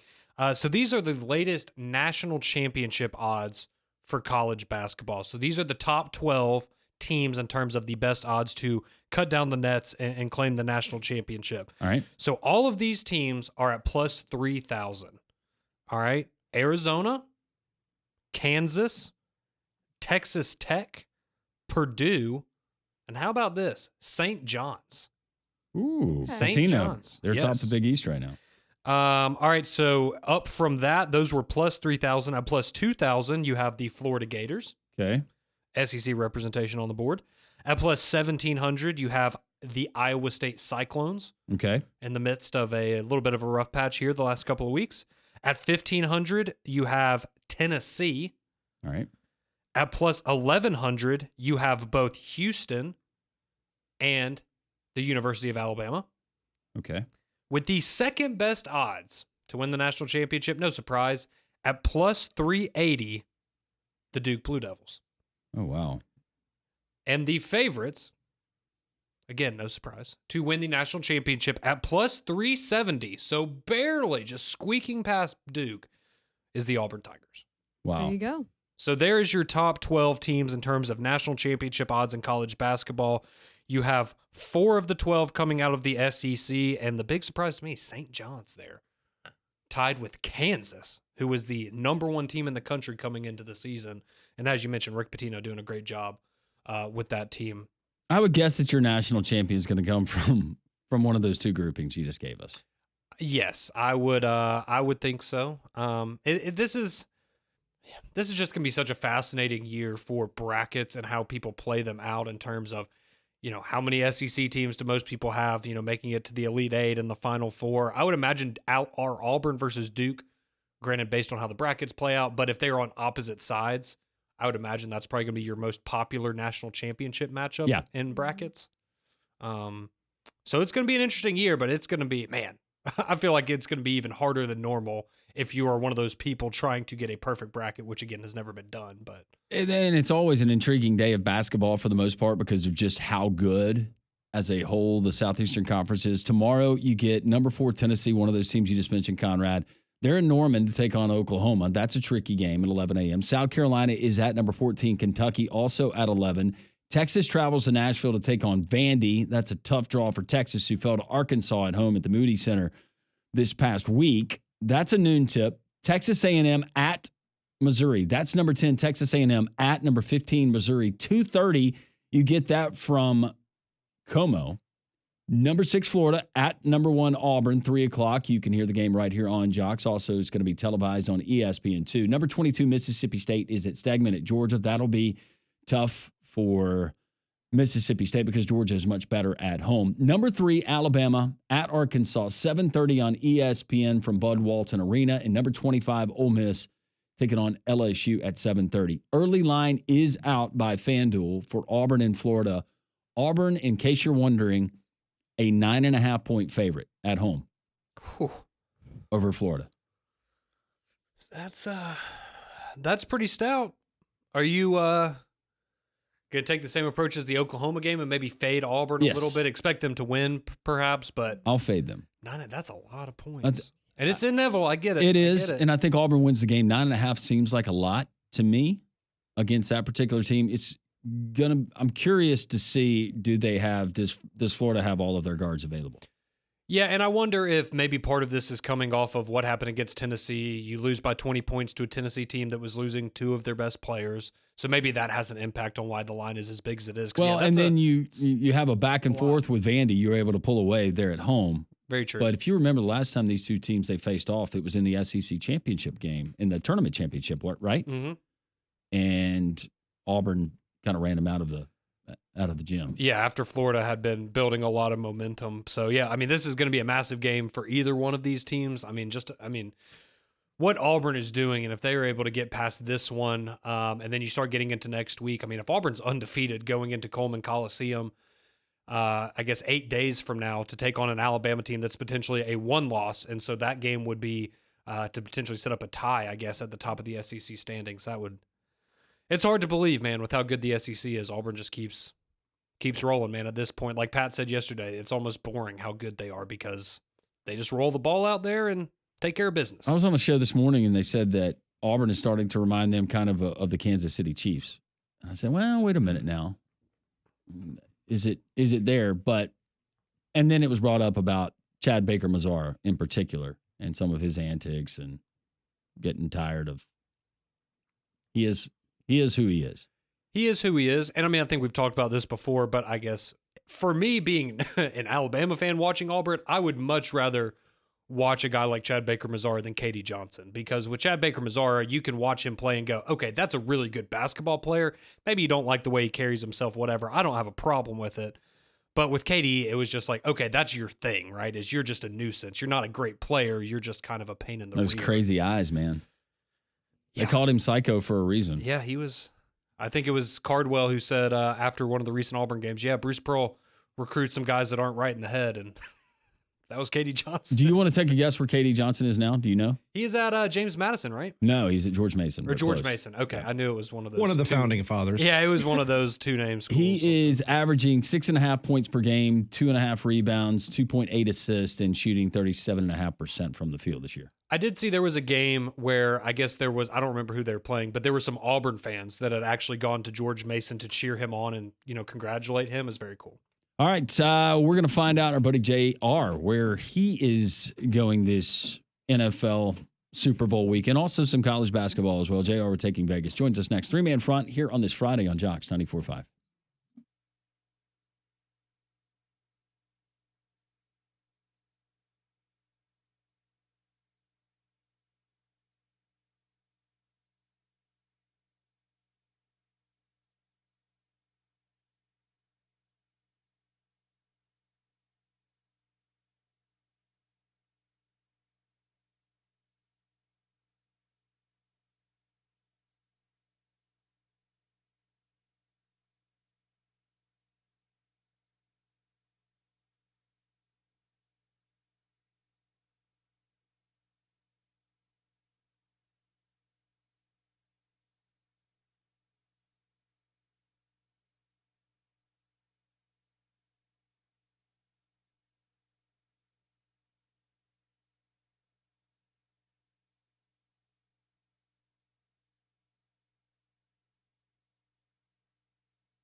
Molly with a little choreography coming back, bringing out her Scarlet dance team, or the Red Scarlets. What were they? Conrad, do you remember? I don't know. The dancing corn. She wears so many monogram sweatshirts. She's got another one on today, but it is not showing her Nebraska fandom. We continue here on Three Man Front. Our buddy JR, TakingVegas.com. It is a huge weekend, not only with the Super Bowl being here, but also a lot of college basketball action as well. Happy Super Bowl / college basketball Friday and weekend to you, JR. Happy Football Friday, and of course, college basketball is where it's at for us right now. We are absolutely killing it. I got to tell you, Landrum, I've never been more excited about a big game happening, obviously, on Sunday. I've had this one in the bag now since they put the game out. We've already started hammering it, big money. And I can tell you right now, I'm going to give this one out for free. All you got to do is text the word WIN, that's W-I-N, to the number 545454. Right now, via text message, I'm going to give you the winner of the big game, guys. Eagles, Chiefs, absolutely free via text message. It's that easy. No strings attached. All you got to do is text the word WIN to 545454. You guys know how good I've been documented on air. You know how much money we're making clientele. Do not pick this game on your – even if you have it set in your mind right now, you know what you're doing. Still go ahead and make that text, guys. Let me either confirm it for you or tell you you're on the wrong side, because I've hit this game 16 out of the last 18 years. I win this game every single year. All you got to do, text the word WIN to 545454, and let's start making some big money also in college basketball. JR, not only do you give us winners, but you also give sound advice to our listeners. And a lot like New Year's Eve, they call it amateur night with a lot of folks that go out there and they really do it up. And for some of us veterans, we're not so much in that scene anymore. I feel like the Super Bowl is one of those events where it becomes a little bit of amateur hour. You get people that don't regularly play the NFL. They don't play professional sports, and they decide that they want to get in on one of these cute prop bets. And at the end of the day, they look at their account or what's left of it, and they're very disappointed. What advice can you give our listeners there? I mean, I don't know what I'm allowed to say and not allowed to say on air, but let's just say that Sunday is a certain type of dream for the bookmakers. Okay. They're going to make a fortune. They lose money, believe it or not. How about this? 3 years in a row, they've lost a fortune on the straight bets. Okay, the public has been right on the straight bet. But they make so much money on these idiotic prop bets that they don't care anymore. They're making a fortune on idiocy. That's why we talk about this. All the advertising by all these big books around the country it's all about, hey, you got a hunch? Put it in with 7 other legs and try to turn $5 into $50,000. It's just downright stupid. If you're going to do prop bets, and look, I know this particular game, you're going to have 100 bets going, right? 1,000 different ways from Sunday. Just do smart stuff. Don't go with a $400 underdog in a 7-leg parlay. If you're going to bet a 7-legger, use common sense. Minus 150s to 250s is the maximum that you do. Don't use underdogs. That's a good way to give your money away to the sports book, and it's worth it. If you're going to do a 6 or a 7-teamer, and it's only going to pay, let's say, 15-1, it's still a lot better than you trying to go in there and putting together, 4 legs of plus 300, where your chances are literally 150,000 to 1. So be smart. 80% of what you bet this weekend, make it your straight bet. This way, the other 20%, even if you lost them all, you still hopefully, well, I tell you now, if you text the word WIN to 545454, you're going to be on the right side of the game. So put at least 70 to 80% of whatever you're going to bet on the big game, on the big game straight. And you nailed it. We've been killing it here on the air. I'm going to give them the total on the big matchup Sunday free on air. Oh, that's huge. And so you'll want to stick around for that, as he's going to give it towards the end of our segment, our visit with JR, TakingVegas.com, and joining us on the Buyers Right Insurance Hotline. Another thing to remind people, yes, we have the Super Bowl, and you mentioned just the volume that is coming in Vegas, and this might be a great opportunity with college basketball going on this weekend, JR.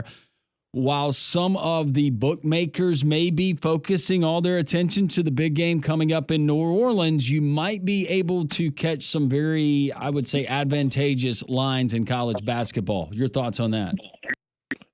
Yeah, I said to the producer before he brought me on, I said, this is by far the most profitable day in college basketball outside of the tournament. When we get to the big dance, it's the four, most profitable days of the year for the first and second round, and then it only gets better from there. But when it comes to a singular day where you can make an enormous amount of money because the liquidity in the marketplace is through the roof when it comes to Super Bowl weekend, and especially on Saturday, when the books are still trying to keep up with changing all of the lines on all the player props and all the different numbers that got to be handled. 90% of their attention is still on the one football game. So, yes, we are able to literally just zero in on a couple of games in college basketball that otherwise we would be really limited on the amount of action that we can bet. But in this particular scenario, because of the amount of people that are in the casinos and betting around the world, we're able to make a fortune. So I'm looking real forward to tomorrow. It's going to be a big, big day for us in college basketball. So look, do yourself a favor. Text the word WIN to 545454, and let me give you the winner of the Super Bowl. I'm going to give you the game side via text message when you text the word WIN to 545454. And it is worth noting, in case somebody missed that, you guys are 16-2 over your last 18 Super Bowls and picking the winner. That's incredible.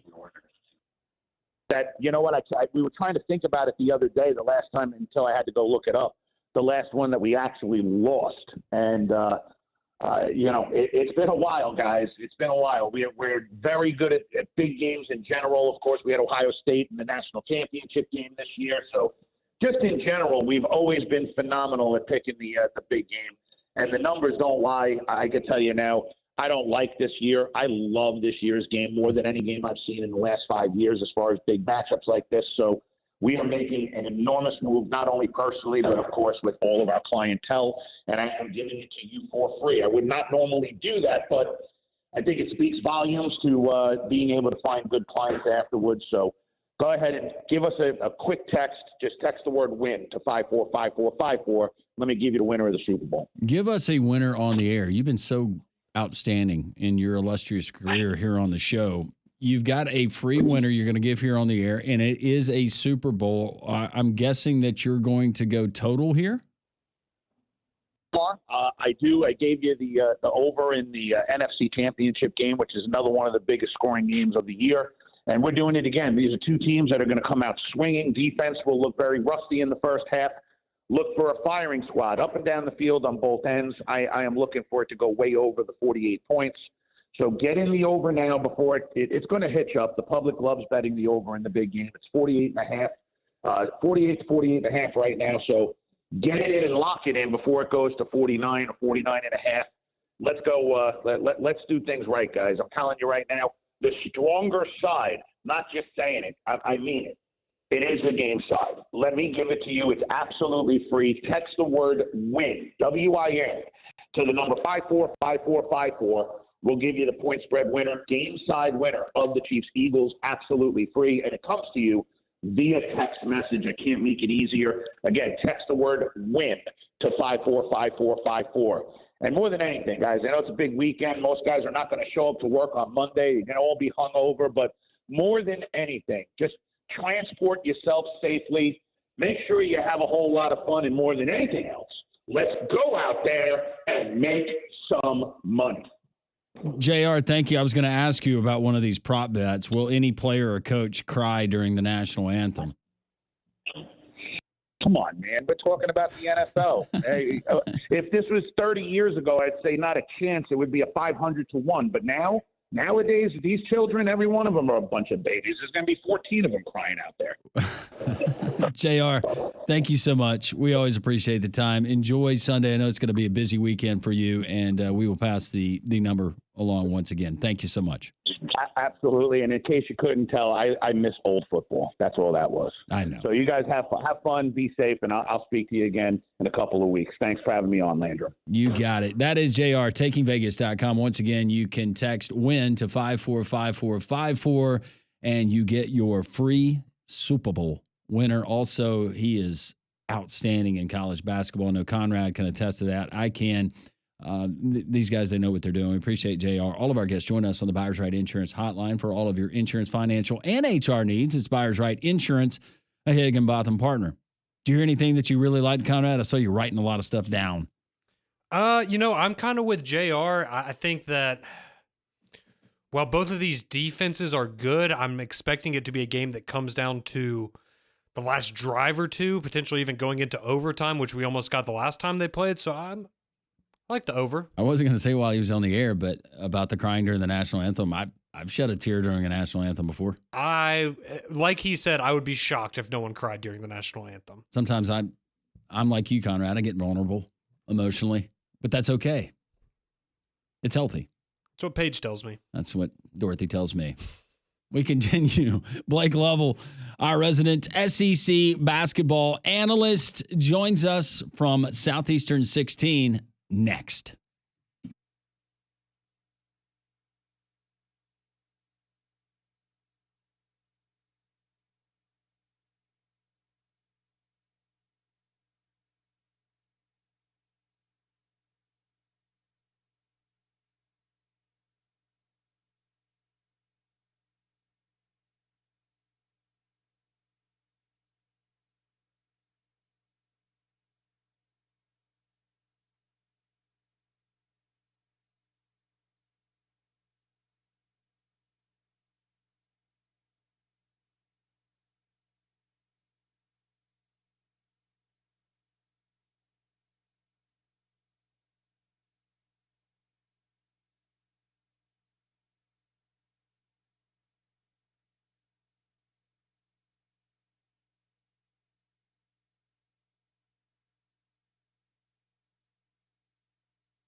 It is 12 noon here on Jocks 94.5 in the Ump in Huntsville, Jocks 740 down in Montgomery, Alabama. Conrad, Molly, Landrum, I'm Pat. Joining us now on the Buyers Ride Hotline. Every Friday at this time, we talk some SEC basketball with Southeastern 16's Blake Lovell joins us here on Three Man Front. Blake, I hope you've had a good week so far. Yeah, you guys too. Another big weekend coming up of SEC basketball, and hey, we're at the midway point and beyond now. So stakes are getting a little bit higher here for some of these teams. It is, and before we start talking about Alabama and Auburn, number 1 and number 2 in the SEC, I want to start with Kentucky. Does this give you pause what's going on with them right now, or you just chalk it up to the fact that this is just a meat grinder of a conference this year? Yeah, I think there's two things that kind of play into each other. I mean, not having Lamont Butler has been a big deal for them just because why? They're a bad defensive team. And so he's probably the best defensive player or second best defensive player. Obviously, he and Amari Williams are different. One's a point guard, one's a center. But I think not having him has hurt them a bit in terms of some of these games. I mean, yes, they won at Tennessee without him, understood. But if you look at, the Arkansas game, the Ole Miss game, where they're not able to stop two teams like that, where the guards just sort of had big games, then I think it's kind of, if they can get him back, they're going to be better than this defensively. But I also, and it kind of ties into what we said a minute ago, we are at a point in the season now where a team just kind of is what it is. They're not all of a sudden going to become a top 25 defensive team the rest of the season. That's just not going to happen. Like the personnel is not there for that to happen. And I mean, they've given us 22 games so far to figure out if they're going to be an elite defensive team. They're not. And so I think there's reason for concern if you're a Kentucky fan from that standpoint. The defense probably isn't going to get that much better, even if Butler comes back. But you can also say, well, we're still one of the top three offensive teams in the country. And, I think back and it was kind of ironic. After Kentucky lost that game to Ole Miss on Tuesday night, in KenPom, Kentucky ranked second in offense and 111 in defense. Well, guess who finished second in offense and 111 in defense last year? That was Alabama, who got to the Final Four. And so it's like one of those things where they're still going to be one of the most unpredictable teams, but their ceiling is probably still as high as many others just because of how good they are offensively. Blake, we got a big one coming up tomorrow in Fayetteville, Alabama, as they take on a resurgent, I guess you could say, Arkansas team. We saw what they did at Rupp, and then I thought it was a very impressive win midweek in going to the Moody Center in Austin, Texas, and knocking off Texas. Now, maybe some belief starting to come back with that fan base. We know how hostile of an environment that is going to be. Are we making too much of this, or do you think this is a really tricky, dangerous game for Nate Oates and the Crimson Tide? Yeah, I think it's a tough game just because I think what you're going to have is, Arkansas fans, sure, they're bought in, most of the season. But, man, you think about just the way this season's gone. Sure, there's probably been a little dip in fan support and participation there in recent games. But now that they've won two in a row, Joe Lunardi today has them as the first team out of the bracket. So they're sitting here 3-6 in the SEC. 2 weeks ago, we're thinking their percentage of making the tournament's like 2% maybe. And now all of a sudden that thing shot up into the 40%. And so from that standpoint, it's a big game because they know if we win this game, all of a sudden we're back on the right side of the bubble. And all it took was 3 games in the SEC for that to happen. And I do think you have a team that's just playing with a lot more confidence, but they're also playing finally with a team that is being pretty much led by John L. Davis. And coming into the season, he was someone I had as a first-team All-SEC player. Many other people thought he was going to be a first-team All-SEC player. And it just hasn't happened this year in terms of the offensive consistency, whether that's just him not feeling like it's been a great fit in Cal's offense or for whatever reason.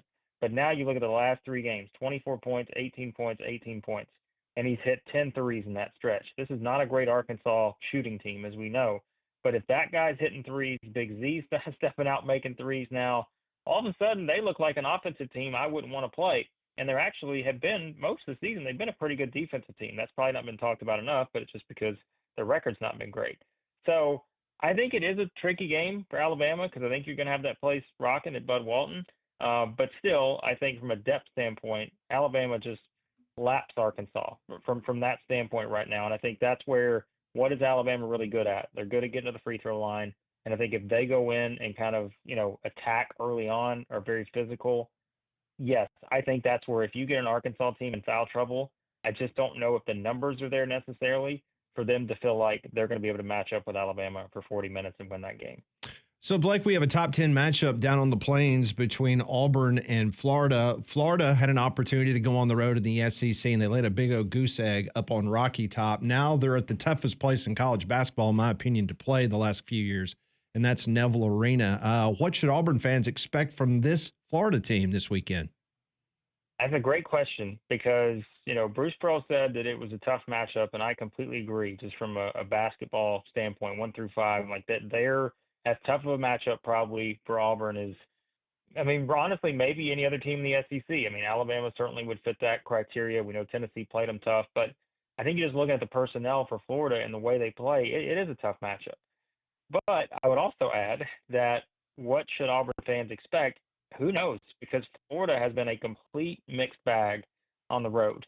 And I think they're 19-3, and it's like, well, that's, hey, come on. At worst, they've lost 3 games, right? They've only lost 2 games on the road this season, but they lost 106-100 at Kentucky, right? So they give up 106 points there. They scored 100. That's great. They won that game in Arkansas. That was kind of ugly. They won 71-63. Arkansas wasn't playing well, but I didn't think Florida played that great in that game. The South Carolina game, I mean, miraculously, they find a way to win that one where South Carolina should have won, probably had a 90-something% probability chance with probably 2 or 3 minutes left. And yet Florida squeaks it out by a point at a team that still has not won a game in the SEC. And then what? They followed up last Saturday with a 20-point loss to Tennessee, where Tennessee was down 2 of their best players, and Florida gets beat by 20 and only scored 44 points. So it's like, I don't know what to expect from Florida here. I think they're one of the best teams in the SEC, but if you look at their road performances, they've just not been consistent. And so I think Auburn will probably be able to. Walter Clayton sounds like he's going to play.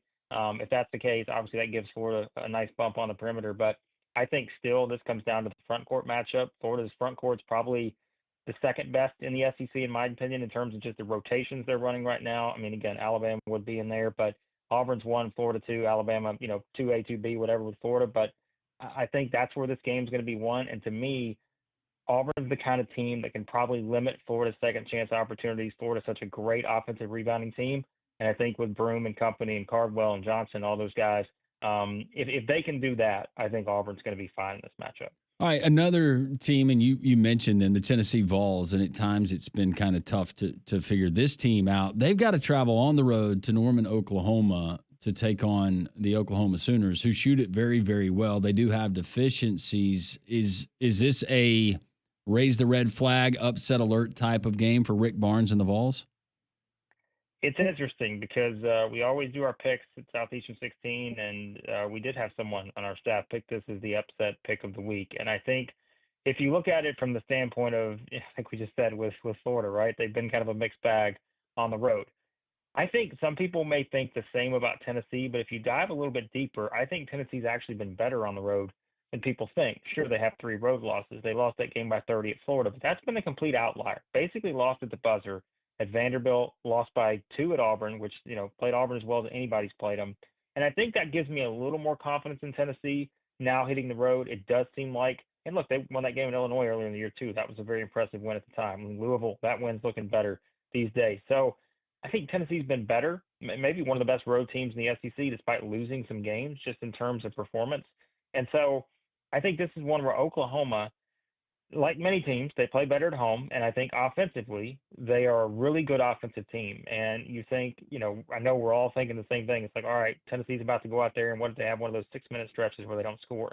If that happens in a game like this, maybe in trouble, because with Jeremiah Fears and Jalen Moore and all those guys, like Oklahoma's a good offensive team and they're very efficient everywhere.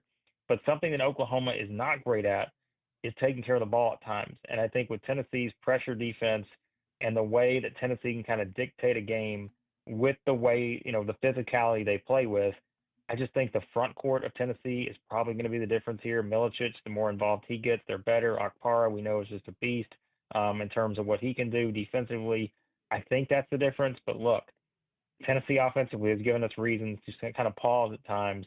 And if they come out early and they're just not making shots, then Oklahoma's actually set up to maybe have a chance to win this game. So as we stand on this date, February the 7th, do you foresee the SEC having 3 of the top 4 seeds in the upcoming tournament? Yes, I think that's what will wind up happening. And I think the reason why I would say that is that there are probably still 5 teams that feel like they have a great chance to be a number 1 seed at the end of the season.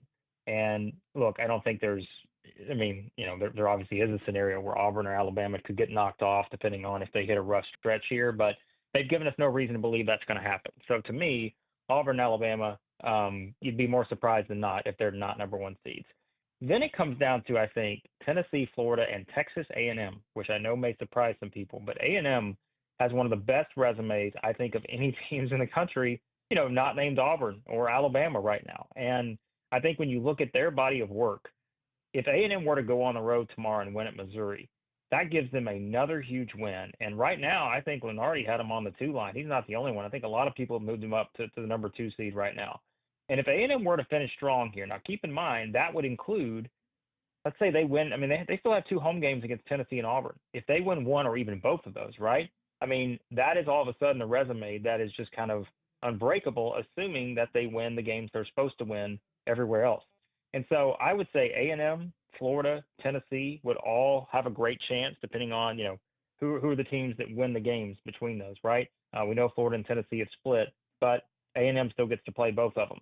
And so I think whatever combination there are of those 3 teams, I think one of them is getting the number 1 seed alongside Auburn and Alabama. So I think the chances are much higher now that there is 3 number 1 seeds by season's end. Blake, if there's that team that either they're on the bubble, they're listed in bracketology as a last 4 bye, or maybe right now we think that they're solidly in, but from the Southeastern Conference, which team would you select to say they're going in the wrong direction, and if this continues, I could see them missing the tournament? Yeah, boy, you've got quite a few to choose from now, because what a jumbled kind of mess it is between teams of like Texas, Oklahoma, Georgia, Vanderbilt. And again, we wouldn't project Arkansas in right now, so we wouldn't even put them in that discussion. But I mean, if you listen to my stuff, you know that a team I've been a little down on has been Georgia. And I mean, they're being helped by St. John's, who is just kind of just continuing to reel off win after win after win. St. John's lost 1 game since they lost to Georgia on November 24th. That's helping Georgia's resume a lot. But at some point, it's about you have to win your own games. It can't just be that one signature non-conference win doing the work for you. 2 of their SEC wins, they're 4 and 6, are against Kentucky and Oklahoma. That works right now. But again, Oklahoma is kind of a team that's a 10 seed too. So it's not a high-profile win. Kentucky's a great win. But South Carolina, LSU, they're not really doing anything for your resume, right? These next 6 games for Georgia will define whether they make the tournament. Home against Mississippi State, at A&M, home against Missouri, at Auburn, home against Florida, at Texas. And I'm trying to find the wins there, right? And that's where I think if you're Georgia, you feel decent if you're 7-11. And I keep saying that. You guys know we talked about it all year. It's like there's going to be an SEC team that gets in at 7-11. Whether it's Georgia, I don't know. 8-10, you're a lock to get in this year. Not even a question. So I think, can they find 3 more wins in there? And we always say, I mean, the committee's not going to necessarily look at your conference record, but we know it matters. Like, we can't just act like it doesn't in terms of the grand scheme of getting you to a magic number of wins that you need. And so that's why I think tomorrow is the biggest game of the season for Georgia. Mississippi State has been reeling, as we know. They've not been playing well. Just came off a 27-point home loss as the number 15 team in the country. That's not a good spot to be in. But if Georgia can win that game tomorrow in Athens against Mississippi State, that's another key win. And I think if you look at it the rest of the way, they have some room to work with on a few of those losses. You've just got to go beat South Carolina like you should. That would get you to 6. And then all you got to do at that point, you feel like, knock off one of those top 15 type teams in A&M, Missouri, Auburn, or Florida. If Georgia does that, they're going to be fine. But that's a tough schedule. And finding the wins right now, I think, may be the biggest issue, especially if they were to lose that game tomorrow against Mississippi State. We're talking to Blake Lovell from Southeastern 16 here on 3-Man Front. Finally, I wanted to ask you about LSU, because Matt McMahon, boy, he came to the Baton Rouge area, and a lot of people had enthusiasm, but so far he has gone 12-33 in SEC play. Are you hearing any rumblings? Could LSU be looking for a new men's basketball coach at the season's end? Yeah, always when you get in these kind of situations, like you said, you told the overall record. I mean, he went 2-16 that first season, and then it's like last year. Sometimes you forget he did find out that they wound up getting to 9-9, and I think sometimes last year we forgot that they even got to that point, but they did. But now it's like you're looking at the rest of the season, and I think that's where it really depends on how they finish here, right? Because they're 1-8 right now, and we talk about finding wins. I think if you look at their schedule, there's only going to be one more game they're going to be favored to win the rest of the season, and that's the home game against South Carolina. To be honest with you, I think I'd be surprised maybe more of than not if they do win another game outside of that game. And so if that's the case, let's say you go 2-16. I mean, you've got 2-16 records in 3 years, right? And I think in this landscape, as you guys know, we always talk about it. Like, I mean, this is going to statistically go down as the best year in the history of the SEC, but single season the best year ever for a conference, just from a strength rating standpoint. They've already passed the 1996-97 ACC has the SEC in terms of like the Ken Palm strength conference metrics. So if you go 2-16, like you can be like, all right, well, it was a strong season. Let's bounce back next year in terms of, the strength of the league. But having two of those, I do think that's where we're going to start to hear some rumblings a bit, just because, again, look at what everybody else is doing in the league right now. Look at the coaches you're facing. John Calipari has the 14th best team in the SEC right now from a statistical standpoint, right? And so if that's what you're going against night in, night out, you've got to figure out, is this kind of the path forward for us? So, yeah, I mean, as we always say, all bets are off anytime you get in that kind of conference record range of a 2-16, 3-15, something like that.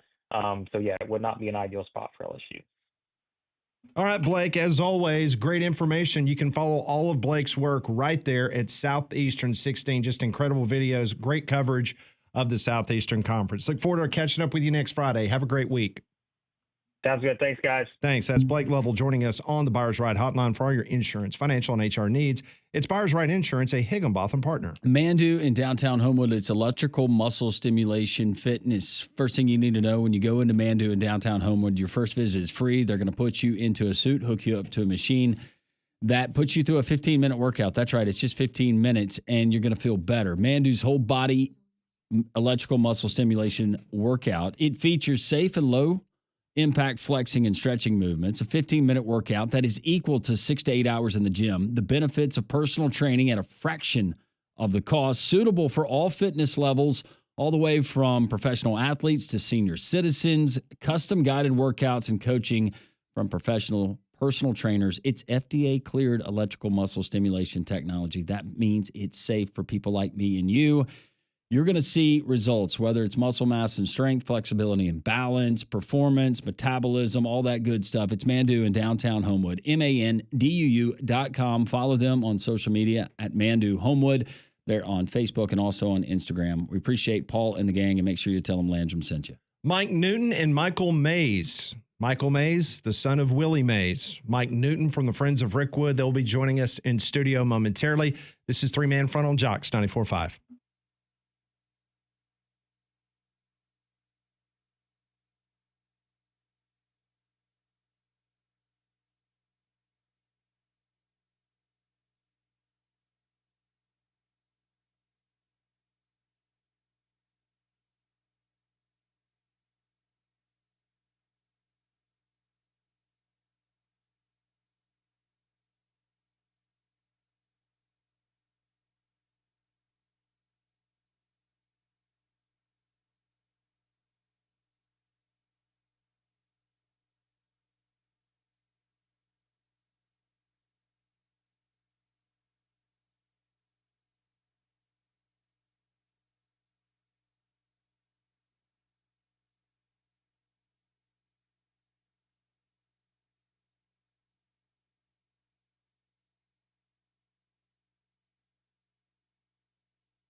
It's 1222 Jocks 94.5. That's right. Baseball is here, folks. That's right. Spring training coming about next week. We've got activity galore at Rickwood Field. Man, hard to believe it's been almost a year since we were able to go out there and witness history with the Rickwood Classic and Major League Baseball coming to Rickwood Field. And we're so happy to be joined in studio right now by Mike Newton, Friends of Rickwood, and Michael Mays. Here. Nice to see you again, Mr. Mays. How you been? Real good, real good. Always glad to be back in Birmingham and the area. Excited about our first Willie Mays Open here, D2 HBCU, kind of a classic. Hopefully we do it every year and build it up. So yeah, glad to be back. Mike, in regards to what he was just referring to, this is just a special time, a special event that's going on out at Rickwood Field. Right, yes. It's a 3-day period, Friday, Saturday, Sunday. We have 3 games a day. Miles is our host home team. They just finished playing the team from St. Louis I was talking about. Good baseball, too, Mike. I tell you what, I was impressed watching it. Really, I was. Yeah, you talk about teams that'll steal a base on you fast. These guys are out there. They don't stop at first. Well, Michael, you were on this program about a year ago when we were getting ramped up for the game, and I think we asked you. And just a reminder for our audience, obviously having the famous father, one of the best, if not the best, baseball player in the history of the game. Definitely the best. Yeah. What kind of pressure did you have in regards to your athletic ability and maybe following in those footsteps? Did you feel it? Yeah, obviously. I mean, it's generational. It's not just my dad. It's my granddad, Correct. my uncles, my cousins. So yeah, I mean, we all felt, I don't want to say responsibility, but it just kind of fell into playing baseball because it's what we did. You know what I mean? And yeah, I was fortunate enough to have a little game, so I didn't get too much flack, but wouldn't have wanted to be a scrub. That probably wouldn't have worked out too well for me. I want to take you back. Obviously, when it was announced that going to honor your father at the game, and your father had been in failing health, and then getting the news when you were here in Birmingham, if you can just kind of take us back to that week, because not only your family, but all of baseball in the Birmingham community, they felt the death of your father that week. Yeah. I try to tell people my dad, they call him 5-tool, but really 6-tool in that his visualization, his ability to make a thing happen before it happened or see it before it happened. I boast that he could stop time because we would stop and communicate with somebody. He engaged my father never met a stranger. So he always made time and the ability for people to connect with him. So I think that's the same energy that we're trying to bring full circle. And I will never forget what you said when you came back for the game in regards to your father and him looking down at this event and that week, and just how everything kind of happened that week. Just kind of take us there as well. Again, he's really is the game to a lot of people. The great thing about my life is all the wonderful stories I get to tell about how people touched his life. So I think at 93, always in control of himself and his body and his game. I think he just did the evaluation and he felt like his body wasn't doing what he wanted it to do for him. We had a hip replacement about a year earlier, trying to work hard on that. And the sense that I got from my dad is he's 120 all the time, right? So as he was trying to get his body together, a lot of people were saying things to Dad like, you can just go down and you don't have to do this and you don't have to do all of this and that, and you only have to. And I think that he started to feel that no, I'm not going down there and halfway do something. So I'm going down there all the way. And 2 days before he, we were going to transport together. He said, I'd like you to go down and just get things started for me. And I should have known better. Like as soon as he said that to me, I should have been suspicious. Right. But yeah, and so at the end of the day, I think he just found a way to show up in the biggest way he possibly could. And yeah, it became Willie Mays Day once again. And not only Willie Mays Day here in his hometown, which we were honoring, but you were honored and your family honored in San Francisco. You guys were honored there in Flushing Meadow, home of the Mets. They even brought us to L.A. And it's incredible. Whoa. I know. I gave them a hard time. I could see that, but just that outpouring, and you knew that your father was beloved in the game, but from going from coast to coast and coming back into the Deep South, that had to make your family just absolutely just head over heels proud of the fact of the person and the player your father was. Yeah, and the pride swings both ways. We're very proud of Birmingham and Fairfield and all the surrounding communities. You know, this is the, if you will, the dirt my father was planted in and grew out of, and you feel it down here. There's a constitution. There's a camaraderie in neighborhood, and people look out for each other. And I'm not saying people don't look out for each other everywhere, but there's something special about down here. Absolutely. Mike Newton's joining us from Friends of Rickwood, and take you back a year, just everything that Major League Baseball did. And of course, you pulled the curtain back, you and Gerald Watkins and the Friends of Rickwood, you guys opened your home, Rickwood Field, to us behind the scenes during the whole process. And that week was crazy. But now that you have to go back and look about everything that took place, how just extraordinary was that entire week and what took place? Yeah, and really it was a 2-year project. Gerald and I had to keep our mouths quiet for a while. We knew all about this, and we knew what it would mean to Birmingham once it was announced. But yeah, when you saw the project management plan of everything that had to be done and done on time, and then when the week was here, everything had to be coordinated just spot on, and we were so proud. The Friends of Rickwood did a great job, led by Gerald. And then, however, the city of Birmingham was just so supportive of what we did. And then, of course, Major League Baseball was the producer, I guess you would say. Sure. But yeah, we're just we were just amazed at, we were just waiting for something big to go wrong, whether it was security or something else. But it just went fantastic. And I think that really sets us up to maybe, certainly the commissioner has said, hey, we'll be back. Didn't say when. We're all hoping maybe next year, but we don't know anything at this point. And we've been in touch with them constantly since then. And the main thing is that we're keeping up the field to a major league standard. They want that in place first. And we're doing it. We're putting in money and the workers. Our grounds crew does a fantastic job with this pristine major league quality field now. And we're just excited.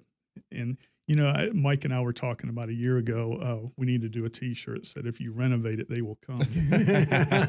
And I can tell you, since that game ended, they have come. We've had literally people from all over the world to pop in. That's tremendous. Yeah. That's great. A few more minutes. We'll take a quick break. When we come back, Michael Mays, Mike Newton joins us in the studio. This is Jocks 94.5.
Talking a little baseball here on Three Man Front. Mike Newton, friends of Rickwood, and Michael Mays, son of the very best baseball player in the history of the game, Willie Mays, joins us in studio.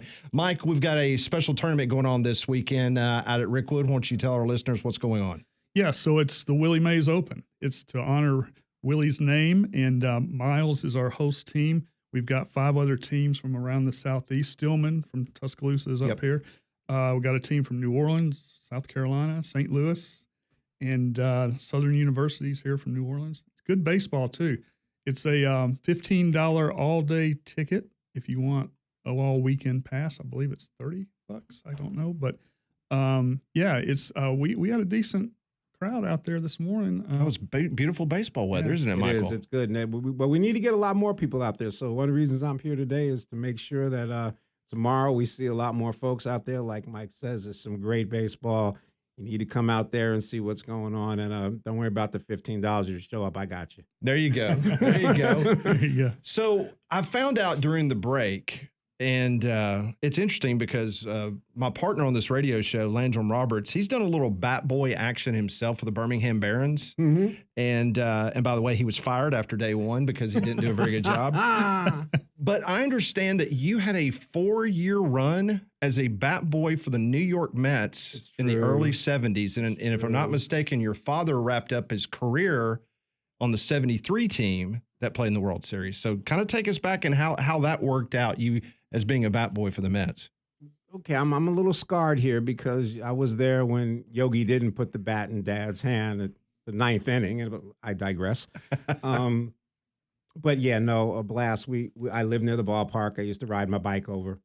All through high school. Started out as an away bat boy, got put over to the main team, and it's fundamentals and bat boy is a kind of a Secret Service job. You have to keep the secrets in the locker room and protect them. There you go. Yep. There you go. The sanctity of the locker room. Nothing protect funny it. after a win, but to get there, you got to get through stuff like finding the bat stretcher and who stole the on deck circle, and you'll get sent on some projects. Yeah, and you don't want to try to run from the left side of the dugout to the other side without staring down at your feet. But right. Yeah. Well, how special was that when your dad came back to New York to wrap up his career and for you to be a bat boy with the Mets? It was amazing. I mean, it wasn't a full-on LeBron Bronny, but to be out on the field with your dad like Barry got to do with Bobby, and just to be there in uniform, and it was just a really amazing time. And when Dad came, it was crazy. They brought him in on a cable car, around the field, and of course he hits a dinger, against they're playing the Giants, first game against his old team. And they wouldn't let him run the bases. He gets the first, and McCovey holds him up, won't let him go around. Just had him at second base. So it took him about 15 minutes to get around the bags, and then he knee-jerk turned and headed for the Giants clubhouse before he realized. That is great. Yeah, it was a great coming home for him. And Miss Payson, who's one of the greatest lady. A lot of people don't know about lady executives in baseball, but she was one of the most amazing. Made it possible for him to, finish in a dignified and powerful way. And yeah, he did come in, and anybody in that locker room would say he took him to that 73 series. That is just incredible. That's Michael Mays, and Mike Newton's joining us in studio. Before we let you go, I want to ask you other activities the rest of this summer, because you guys are filling up.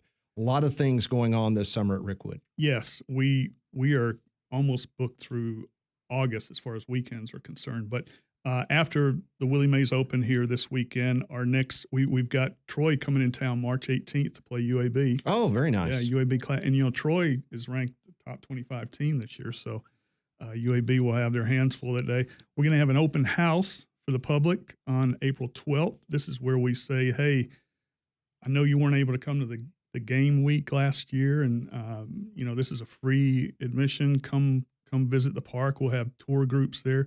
Miles will be playing a doubleheader that day, no admission again, and we're going to be serving hot dogs up. We're going to have a baseball card show, vintage card show. We did this last year about 4 weeks after the game, and the public came out. So we said, let's do this again, because we want to make the field, those in Birmingham and the surrounding area, to feel like, hey, this is your field too. And So we're going to do that April 12th. The SWAC conference is hosting their baseball tournament there at the end of May 21st through 25th. That's a big thing. I know that's been on AL.com lately. Right. You know, Alabama State, Alabama A&M, Grambling, they'll all be here. We're excited about having that event here as well.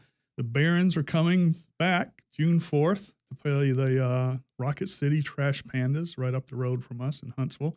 So we're excited about having that back again. That'll be a day game. Jonathan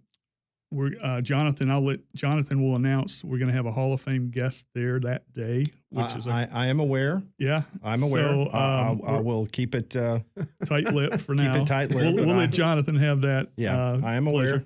Exclusive. Yeah, and Yes. one other item I want to mention, and this is a private event. It's called Willie Mays Day at Greystone Country Club. It's going to be a private event for just sponsorships only. I'm going to have about 23, 25 former baseball players. Oh, it was fantastic. I could not make it last year. You invited me. Yeah. In the roster that you gave me, wow. Yeah, we've got some good names coming back. And I'll tell if anybody's listening that is interested in doing a corporate sponsorship, you can either call Rickwood Field or myself. But Rickwood Field's number is 205-603-3871. And but just call Rickwood Field if you feel like you have a corporate sponsorship that you would like to be a part of this event. Yes, we will most likely have a couple Hall of Famers there, as well as a number of former Atlanta Braves. And last year I had a couple of Yankees there. And Well, imagine that. a number of I can tell you, Torrey Hunter will be there, former Twin. Oh, wow. Golden Glover. He's a new addition this year to our outstanding. group. But a lot of guys from the state of Alabama, Tim Hudson, Jake Peavy. Yep. You know, just very supportive of our Andy Phillips. Yes. Tuscaloosa. So yeah, we're gonna have a great time. That's May 5th, Cinco de Mayo at Greystone Country Club. But again, it is a private event. We these sponsors are paying a good bit of money donating to Rickwood, and we want to make sure that they're treated properly and not make it public to where there's the masses out there. I understand. Well, we have got baseball and we got beautiful weather this Yeah. weekend. Can't beat it. Yep. So you need to get out to Rickwood and see some great baseball. Yeah, please, guys, come on out and see the Willie Mays Open. There you go. That's Michael Mays and Mike Newton. We appreciate you guys very much. More three-man front next on Jocks.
Oh, it's a great time talking to Mike Mays, Mike Newton.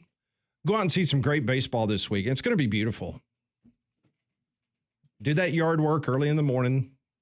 Go hang out at Rickwood Field all day long, man. That's a perfect day. You can also head out to Trussville to Courtesy GMC right off of I-459 exit 32 on Edwards Lake Road, and you can't miss Courtesy GMC. It's right next to Lowe's. Right now, up to $9,000 off MSRP on the hard-to-find 2025 GMC Sierra 1500 with the AT4X package. Multiple in stock right now to choose from there in Trussville. The 2025 Sierra Denali's are also up to $9,000 off MSRP.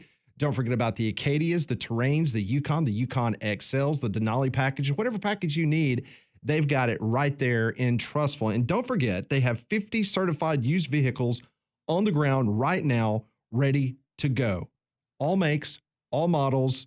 You have to check out their selection at courtesybirmingham.com. That is Courtesy GMC in wonderful Trussville, Alabama. Get by and see those fine folks there at Courtesy GMC.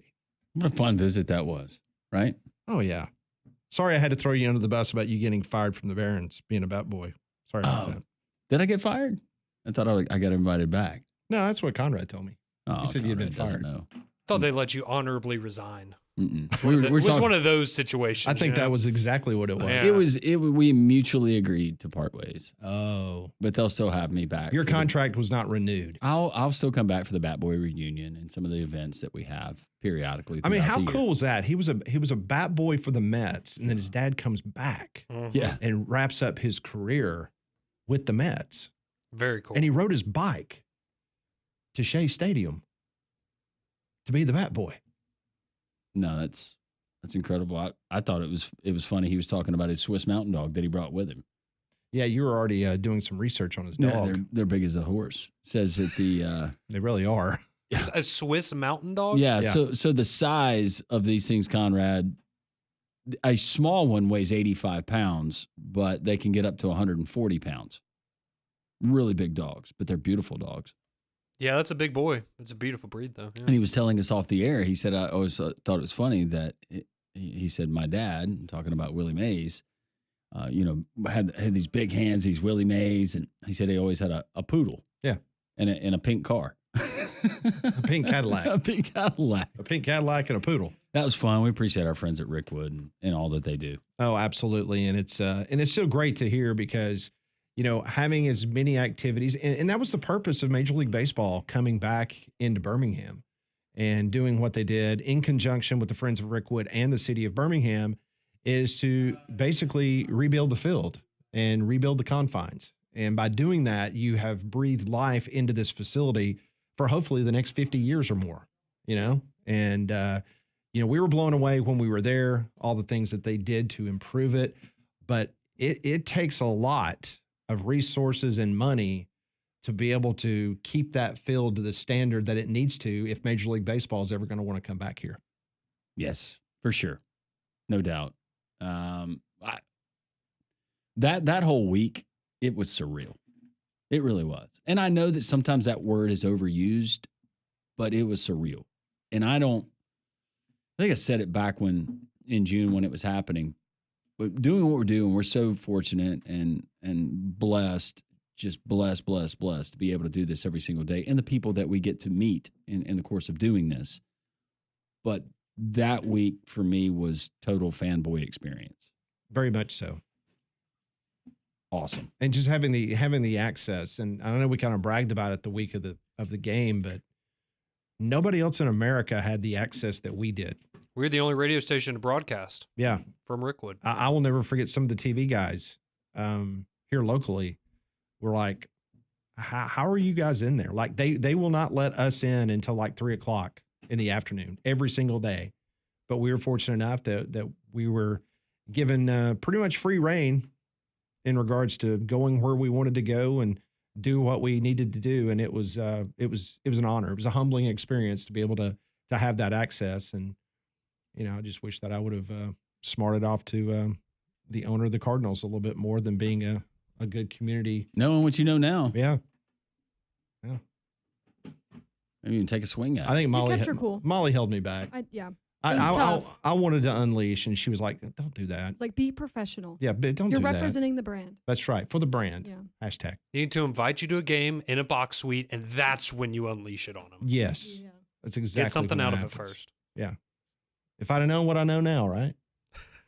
Yeah. Hindsight is 20/20. 50-50.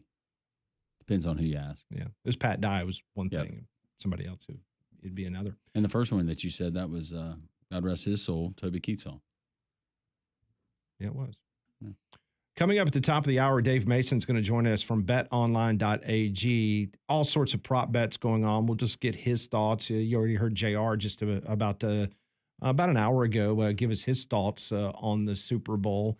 I read where there's going to be about $1.5 billion wagered on the Super Bowl coming up. And Molly, our three-man front Twitter poll question of the day had to do with the game. Yeah, besides the Super Bowl game itself, what is your favorite part of the experience? Is it the national anthem, the commercials, the gambling, or the halftime show? And still winning is the commercials with 63.4%. 16.5%, aka Pat's Burners, all voted for gambling. 11% saying the national anthem, and 9.1% saying the halftime show. How about that? So you can go vote there at the three-man front Twitter page. Little bit of news coming out of Auburn. This is not a surprise whatsoever, but Jordan-Hare Stadium's north end zone multi-use facility has received the architect construction manager approval from the Auburn Board of Trustees. So that was expected to take place, Landrum, but the transformation of Jordan-Hare Stadium will continue.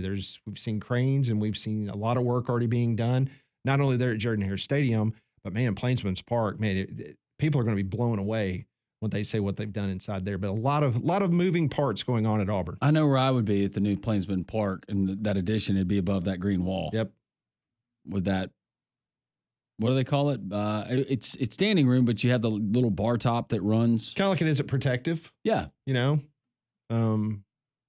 Runs at Protective. It runs all the way around the stadium, which is really cool. And I know they have that at Neville Arena or around in the concourse. The standing room only, The folks? standing room only, where you can go and you can watch a game. There's not a bad seat there, but I think a lot of these football stadiums now, with just kind of what we've seen with the trends, and you can consume it so much more than enhancing maybe the fan experience, as opposed to the arms race that was, Conrad, of putting 10, 15,000 extra seats that you don't know if they're going to be filled or halfway filled. Yeah, and I mean, now the big thing, I mean, we've seen it at Bryant-Denny. I think Jordan-Hare did this not too long ago, but, a big thing's always like the Wi-Fi and trying to make sure that the Wi-Fi is there. I know it was a big deal when they finally put in water coolers in Bryant-Denny Stadium, because for the longest time you couldn't go and refill a water bottle. Just little things like that, sure, you could go from 100,000 to 110,000, but you could also upcharge the tickets a little bit and just increase the amenities. And like you said, Landrum, that seems to be the way a lot of these places are going. And speaking about venues, I was reading an article last night. It was not in the Dublin Times, by the way, Conrad. I found this in another one of my publications, and it was talking about Dublin Today. Yes, it was the opponent. It was the competing newspaper. Yes. So New Orleans, this is the 11th time that they have hosted the Super Bowl. And so the next few years have already been set. The next 2 years, it's going to be on the West Coast.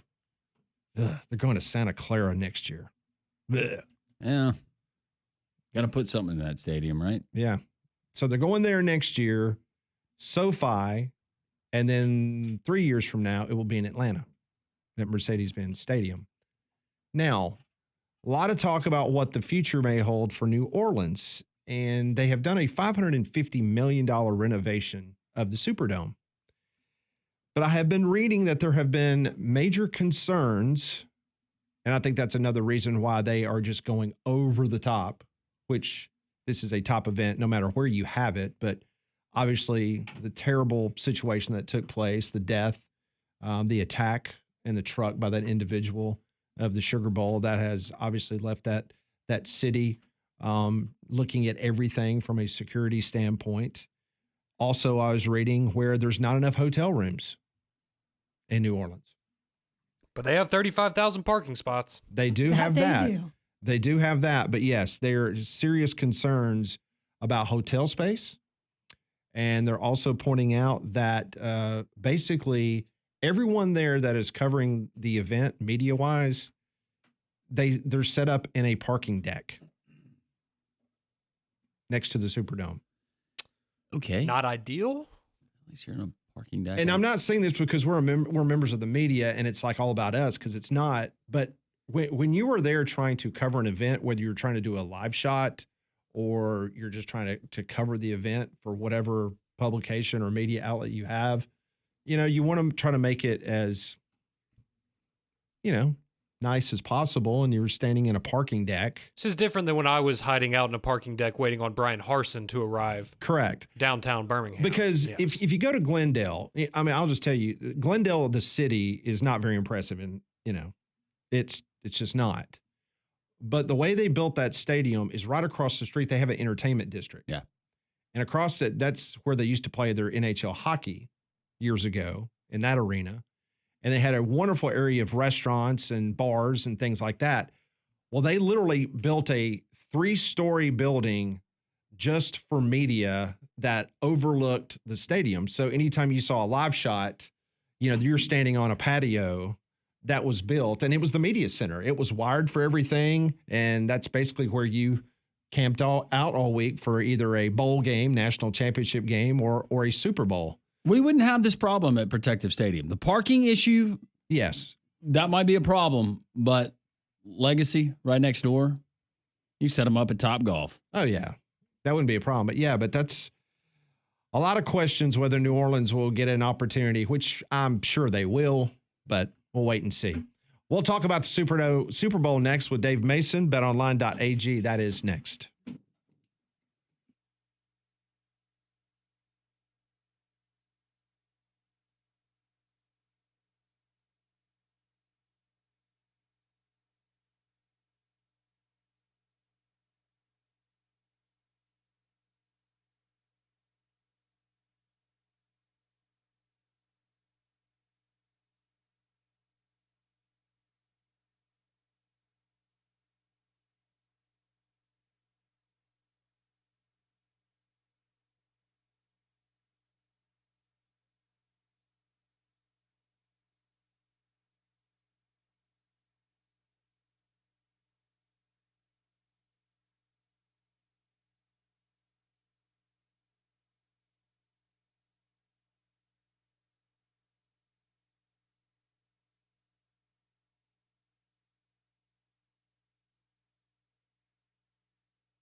Fourth hour of three-man front. We got our buddy Dave Mason coming up. BetOnline.ag, Super Bowl props, odds, all of that stuff.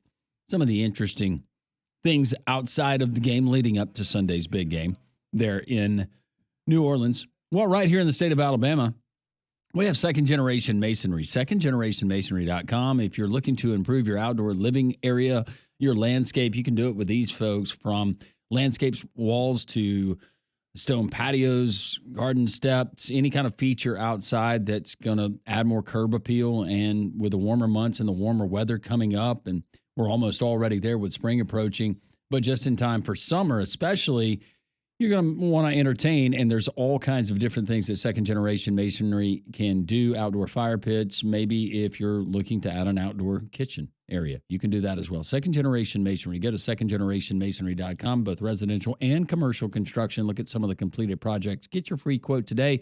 Secondgenerationmasonry.com, and always tell them Landrum from Jocks 94.5 sent you. Joining us now on the Buyers Right Hotline, it's a big weekend, Super Bowl weekend. You can hear right here on Jocks 94.5. Dave Mason, the BetOnline Sportsbook brand manager, joins us here on Three Man Front. Dave, it's been a crazy week already, and I'm sure this weekend is going to be even more crazy. Absolutely, man. Nothing like a Super Bowl week. It's very busy for us, but it's fun too. It's a lot of fun with all the crazy prop bets and all the action coming in.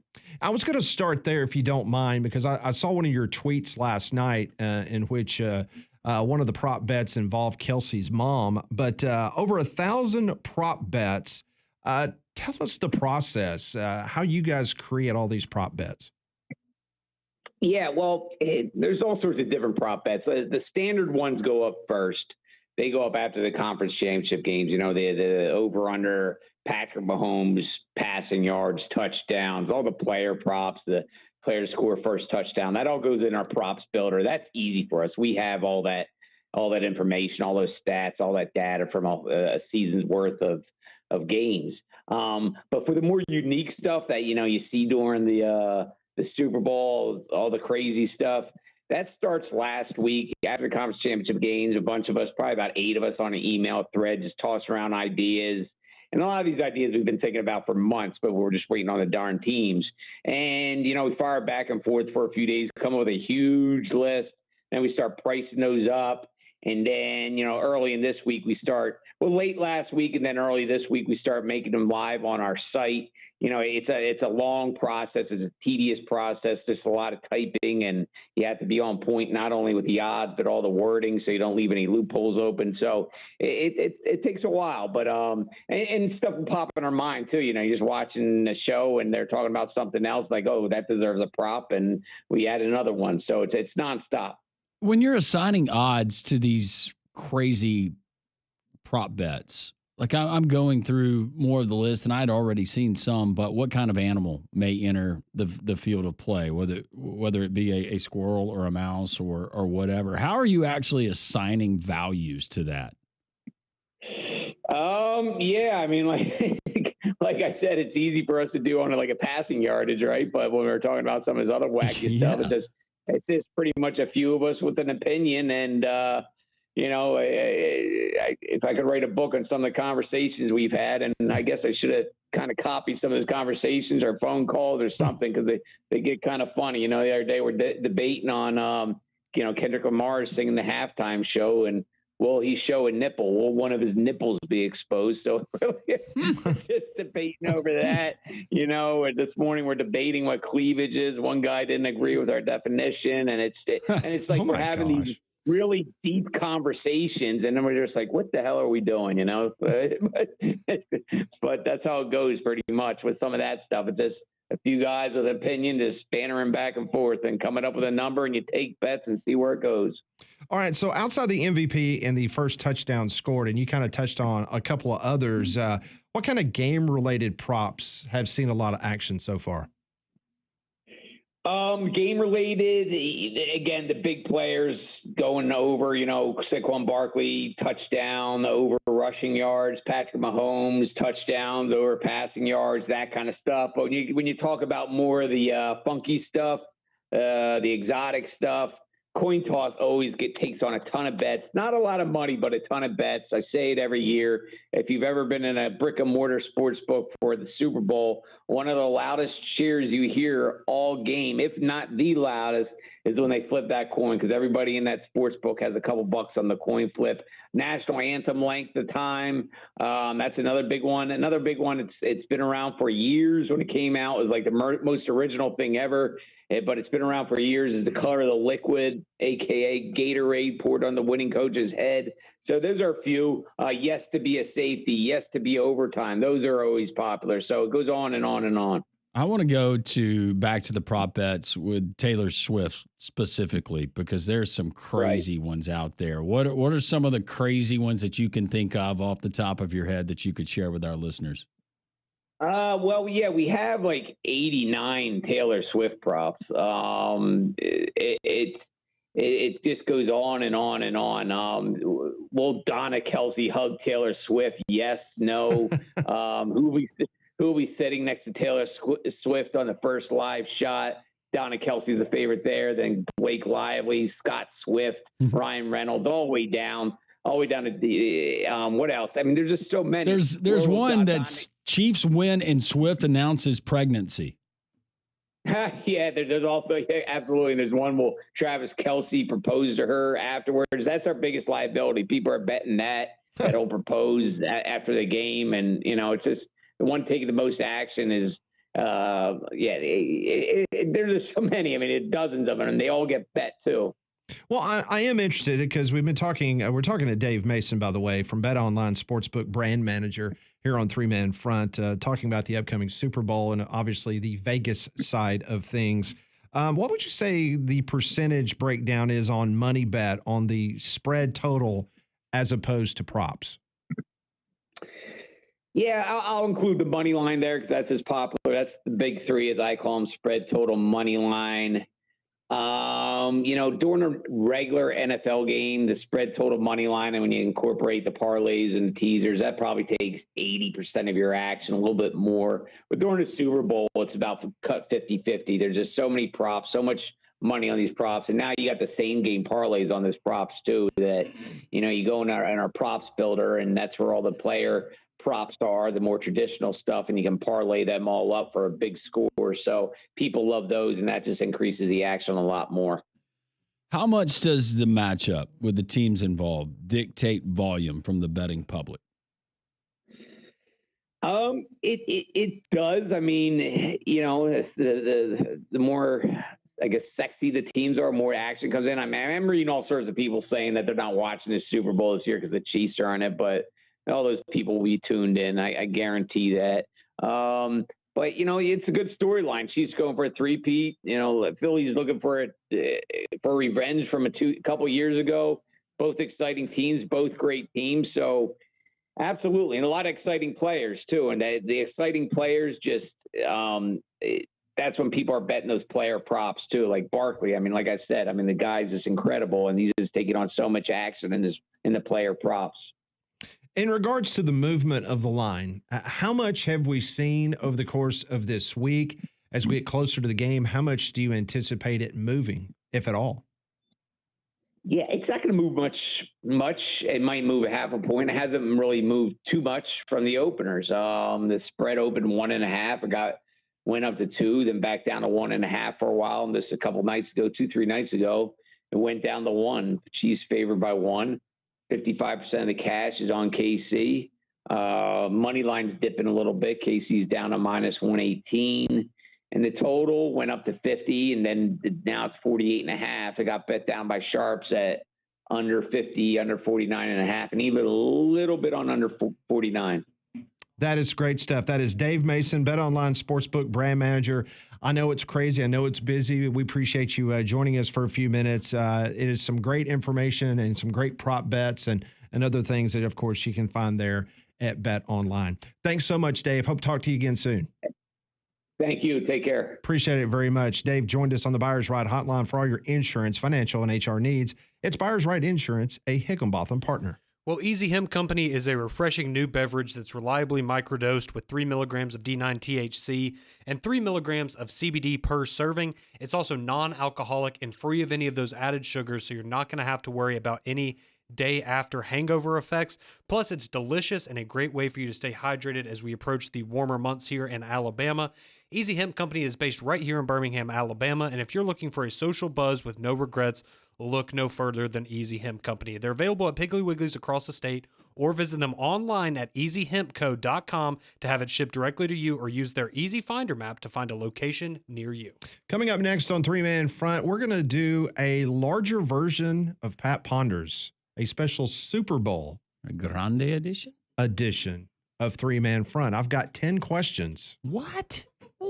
Not 5. You were good this week, Landrum. What? Not Apparently 6. I was. Stay tuned. This will be the longest ever Pat Ponders It pays to behave. in the history of that segment next.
It is 1:15, Jocks 94.5 on this Friday. Does this make you excited for the halftime show, Pat? Very much so. I'm very, very looking forward to that. Pat was telling me, he said, I don't want to say this on the air, but I really hope that we get a nip slip from Kendrick Lamar. It's like, Pat, that is weird. That's a prop bet. Well, it's because he has money on it. Well, it's a prop bet. That's how he's framing it. Yeah. All right, let's do a supersize edition of Pat Ponders for this Super Bowl weekend. I want to know what you're thinking. Tell me what's on your mind. It's time for Pat Ponders. Brought to you by Courtesy GMC and trustful reminder, 50 certified used vehicles on the ground and ready to go. All makes and models. Visit their online inventory at courtesybirmingham.com. Question number 1 of 10. Can't believe I'm doing this. Number 1. Do you think the Super Bowl has received less media fan hype this year? And if so, why? It feels like it. Now, I have not been over the top dialed into every single storyline surrounding the game. But for me, it feels like it. And maybe it's because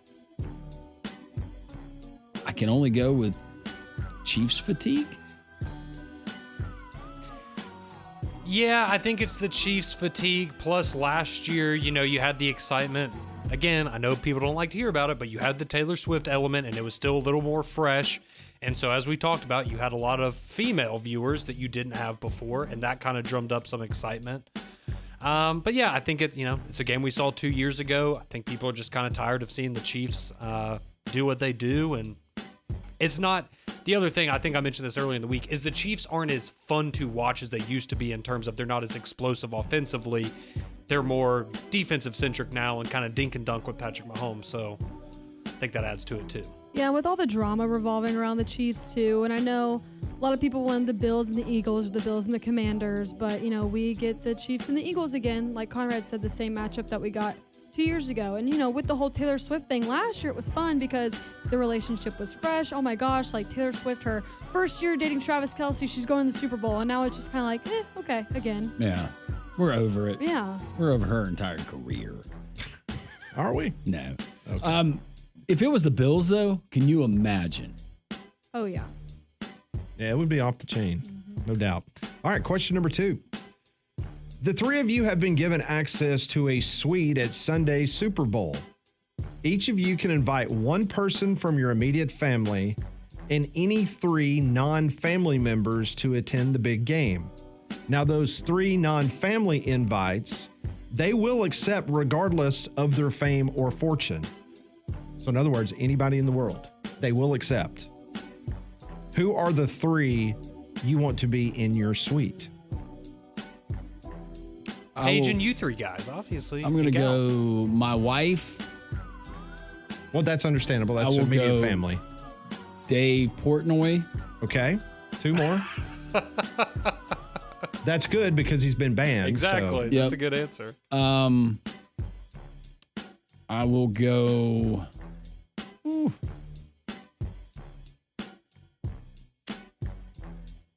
Actually, Tua.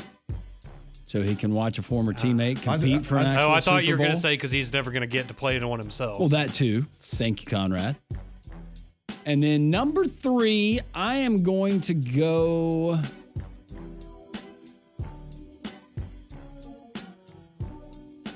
think I'll go Ryan Reynolds.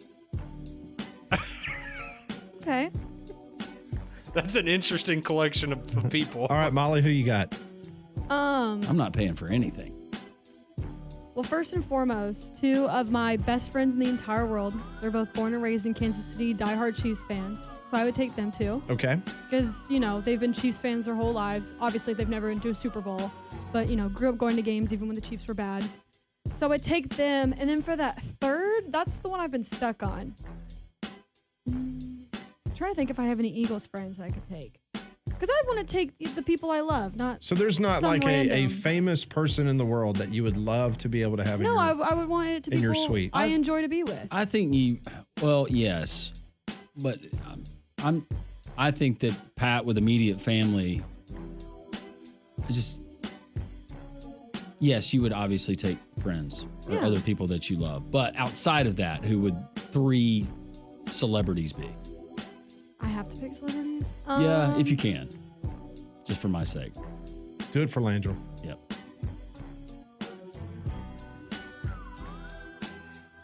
Obviously Taylor Swift, but she's already going to be there. Okay, who else? I guess Sabrina Carpenter. She's an Eagles fan. Okay. And 2 more. 2 more. I thought it was just 3. What you gave us? Yeah, we're going celebrities. So after Sabrina Carpenter. And I said Taylor Swift. Okay. Okay. Then one more. Sorry, guys. I got to leave. My Matt Rule. best friend Molly. There you go. Matt Nothing wrong with Rule. that. Yeah, that's good. All right, Conrad. So obviously I would take my wife. I would take Paige. The easy celebrity pick is Drake. Just to He see cheers for his every reaction. team. Well, and to see his reaction at the halftime show, because that's not going to be a good event for him.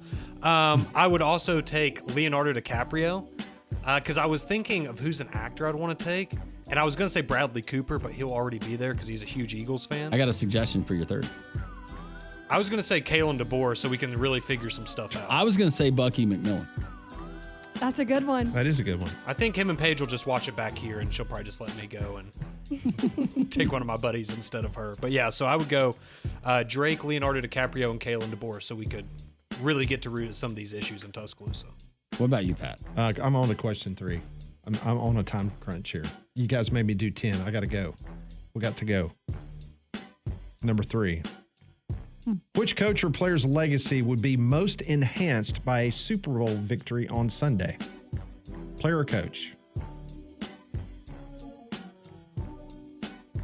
I'd probably go Jalen Hurts, Yeah. just because it kind of puts you in that different category where, look, he's not as good as Josh Allen or Lamar or Burrow or any of those guys, but to have a Super Bowl where those people do not, that just puts you in a different kind of a tier. So yeah, I would go with Jalen Hurts. This would do a lot for his legacy as an NFL quarterback. I would go Jalen or even Saquon, too.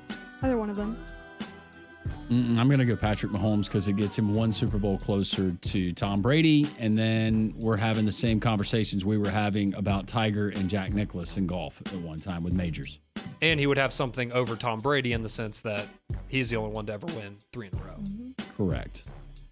So that was the right. I'm just kidding. Question number 4. Alabama football has never had a former player score a point in a Super Bowl. You might be asking, didn't Jalen Hurts run for 3 touchdowns 2 years ago? He did, but because he finished his career at Oklahoma, the NFL stat geeks claim him as an Oklahoma Sooner, not someone from Alabama. Well, he did lose that game. Joe Namath did not score. Kenny Stabler did not score. Bart Starr did not score. Man. No Alabama player has ever scored a point, even a kicker, in the Super Bowl. That's crazy. Ever. It's nuts. I know. So the question is, do they, in the 58-year streak, do they score? Does an Alabama player score a point in this year's Super Bowl? Yes. Yeah, Devontae Smith's already the Eagles' all-time leader in postseason receiving yards. So yeah, I was going to say Devontae, too. Is that not a crazy stat? It is a crazy stat. I think it's going to be, well, okay, Jalen Hurts, that doesn't count. Yeah, I'll go with Devontae. I think there's going to be a fumble on a tush push, and Landon Dickerson's going to pick it up and run it in. and score. That would be amazing. Highly unlikely, but amazing. It could happen. I think Garrett Dieter's going to come off the practice squad for the Chiefs and score the game-winning touchdown. If for nothing else, Landon Dickerson, if that did happen, his touchdown celebration with Russian techno music playing, it would be the best ever. He would have to do the cartwheels like the famous video of him behind Mac Jones during an interview doing cartwheels with a torn ACL. All right, Do question like number truffle 5. yes. Just pulls up his jersey and starts shaking his belly. That would be great. All right, when you think of Super Bowl commercials, what immediately comes to your mind? Ooh, I always go back to the Pepsi Coke commercial where the 2 guys walk into the diner and they're playing the "Come on, peep it out, tell on your brother," and the guy slides it over, and the guy said, "Oh, thanks," and then either the Coke or the Pepsi guy slides the other can over, and the guy's like, no, I'm good. And then all of a sudden, you see outside the diner, and no holds barred, they're killing each other. That's one of my favorites. I love the Clydesdale commercials. I almost started tearing up watching the Clydesdale roll the keg down to the bar in the little preview. Yeah, the Clydesdales, that's just one you always think of because you know you're going to get it. I also, and it's not one in particular, but I also just think of Doritos because Doritos every year has some. That's what I was going to say. It might just be Doritos. totally bizarre, but you're going to remember it, or you're yeah. going to at least think about it because it was just kind of off the wall. I was going to say Doritos, or there was one, I don't remember what year, Cindy but it Crawford? was. No, it was like Eminem was in it. I think it was like a Chrysler commercial, and it was about the city of Detroit. I just always remember that one because I lived in Michigan at the time. I remember that one. All right, next question. We've discussed this about the College Football National Championship, but if the Super Bowl had to choose one venue or city for the next 10 years to hold the game, what would your choice be? With all the hoopla and all that stuff going on, put it in Vegas. Yep. Yeah. That stadium is immaculate. I'd say Vegas or SoFi. There's plenty to do out there. Yeah, do it in Vegas. Played at the Sphere. Ooh. No, but you have other events that are at the Sphere. Oh, yeah. During the week. Yeah, U2's probably still playing there or something. I think Las Vegas would be, that's a slam dunk. All right, question number 7. VII. You're doing great, Pat. I'm exhausted. How do you prefer to watch the Super Bowl, with friends or family, a Super Bowl party, or by yourself? College football, important game, totally different. By myself or just with my wife, no distractions. Super Bowl, absolutely. Let's do it up with friends, family. Yeah, friends and family. I don't want to be at a Super Bowl party with like 30 people, but if you're 10, 12 people, something like that, just your close friends, yeah. See, I was going to say friends and family, like a small party, not like a... Yeah. Not like distant cousins and whatnot. No. All right. Question number 8. Pat, are you by yourself? No. Oh. No. We usually have people. He hosts the neighborhood. Oh, you have people. We have people over. Yeah, we didn't get invited. A lot going on. You had missing silverware the last time we were there. Yeah, we invitations got lost. We in the get mail. blamed. Not the gardener with a criminal record. He said you could park cars, I think, Landrum. Question number 8. The NFL Players Union said this week that no one wants to play an 18th game. As a fan, do you feel the season is long enough, or should it be extended one more game? No, nobody wants to watch that 18th game. If you look at what we got this last season with the final game of the season. But then you get one more meaningful game. Wasn't it what was the final score of the Broncos and the Chiefs? It was like 55-0. It was something was crazy stupid, like yeah. that. Yeah. Gave a the Broncos threat. that false sense of confidence going into the postseason. Yeah. Yeah, those are about as dependable as college football spring games. Yeah. I don't think you need it. So you're against it? Yeah. See, I'm all for it because, again, cuts down on the preseason. Nobody cares about the preseason. I get the importance of it sometimes, but I don't care about it. And like you said, yes, the 18th game is going to be a dud, but it just means you're going to get the 17th game is actually going to be a competitive game. So I'm all for it. More games, less preseason games. Just another chance for Tua to get hurt. That's right. Never mind. Actually, can we make it an 8-game schedule? I think that'll work better for him. Question number 9. What was your earliest Super Bowl memory? Earliest Super Bowl memory. Oh, I have to look at years here. You don't remember the Roman numerals? No. Trust me, I don't either. So the first one that I vividly remember watching was, okay, what is this? Super Bowl. I don't know. I'm not good at Roman numerals. The Colts and the Bears. It was back in 2006, I believe. But it's when Devin Hester returned the opening kickoff of the Super Bowl for a touchdown. Ultimately, it didn't matter, but Peyton Manning got his first Super Bowl. It was a big deal. But I just vividly remember watching that. That was the first time I had like a watch party with friends growing up, and watching Devin Hester take that opening kick back was awesome. Oh my gosh. Mine was the Chicago Bears, 1985 against the New England Patriots. When the fridge Super scored a Bowl touchdown? shuffle. Yep. What was the year that Prince did the halftime? Didn't he do it a couple times or just once? Well, like in the 2000s. When it was raining. Yeah. When he was doing Purple Rain, it started raining. That was like that was early 2008? 2000s. 2007? I remember watching that. I was really little. When was your earliest? 2007. Mine was 1979. Jackie Smith for the Dallas Cowboys was playing the Steelers, and he dropped a pass in the end zone. And the reason why is because Jackie Smith used to be a tight end for the St. Louis Cardinals. And then he went on to the Dallas Cowboys. And if you ever see the clip on NFL Films, they say that this was the biggest. I mean, this is the Billy Buckner equivalent of a Super Bowl mess up. Wide open in the end zone, Staubach, a perfect pass, and he just dropped it. And it changed the game. And the Cowboys actually perhaps would have beaten the Steelers. That was in 79. Some of my favorite Super Bowl memories, though, and it didn't cost them the game, but Leon Lett and Don Beebe stripping him from behind. You remember? Oh, yeah. That was in Pasadena at the Rose Bowl. As he was showboating. Oh, gosh. The horrible Super Bowl we had with the 49ers and the Broncos in the Superdome, right? Oh, yeah. I think it was a blowout. I was a Broncos fan then. Because of the uniforms. That's the most points Really cool. scored in a Super Bowl, I think, by the 49ers that year. Mm-hmm. Put up 50 plus. Yeah, it was ugly. All right, the 10th and final question of this supersized edition of Pat Ponders. Question X. If you had to bet your car on who wins the Super Bowl, who's the winner? Chiefs. The Chefs. It's hard to bet against Mahomes, so yeah, the Chiefs. Why do you say it like you're sad? Well, just, She thought she was going to be watching Jared Goff. yeah. So you're going to bet your car on the Chiefs? Yeah, I guess. I mean, it's hard not, like you said. It's it's hard not to. Until proven otherwise. Because it's one of those things, if you bet on, let's say you bet on the Eagles and they lose, you can't be mad at yourself because why would you not bet on the Chiefs, right? I get it's intriguing to go with the other team, but. I think safe money. Well, no money is safe in these games, but yeah.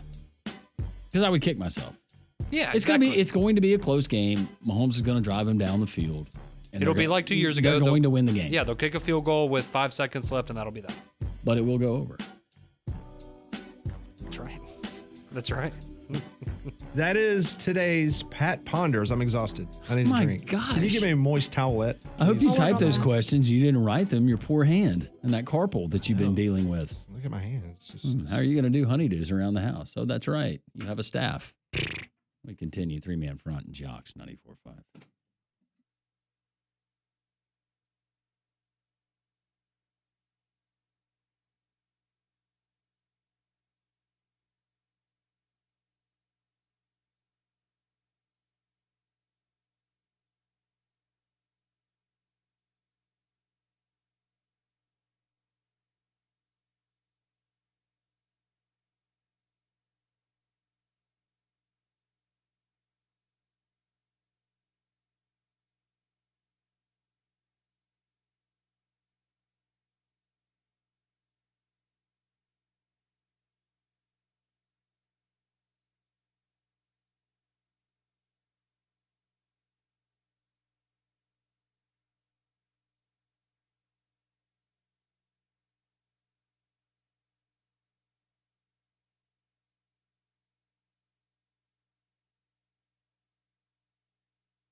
Coming up at the top of the hour, you can hear the Paul Feinbaum Show right here on Jocks 94.5. Well, a federal judge yesterday sentenced Ippei Mitsuhara, the former interpreter convicted of defrauding the LA Dodgers superstar Shohei Ohtani, 57 months in prison. That was handed down yesterday. The sentence was exactly what the government had requested in the pre-sentencing filing.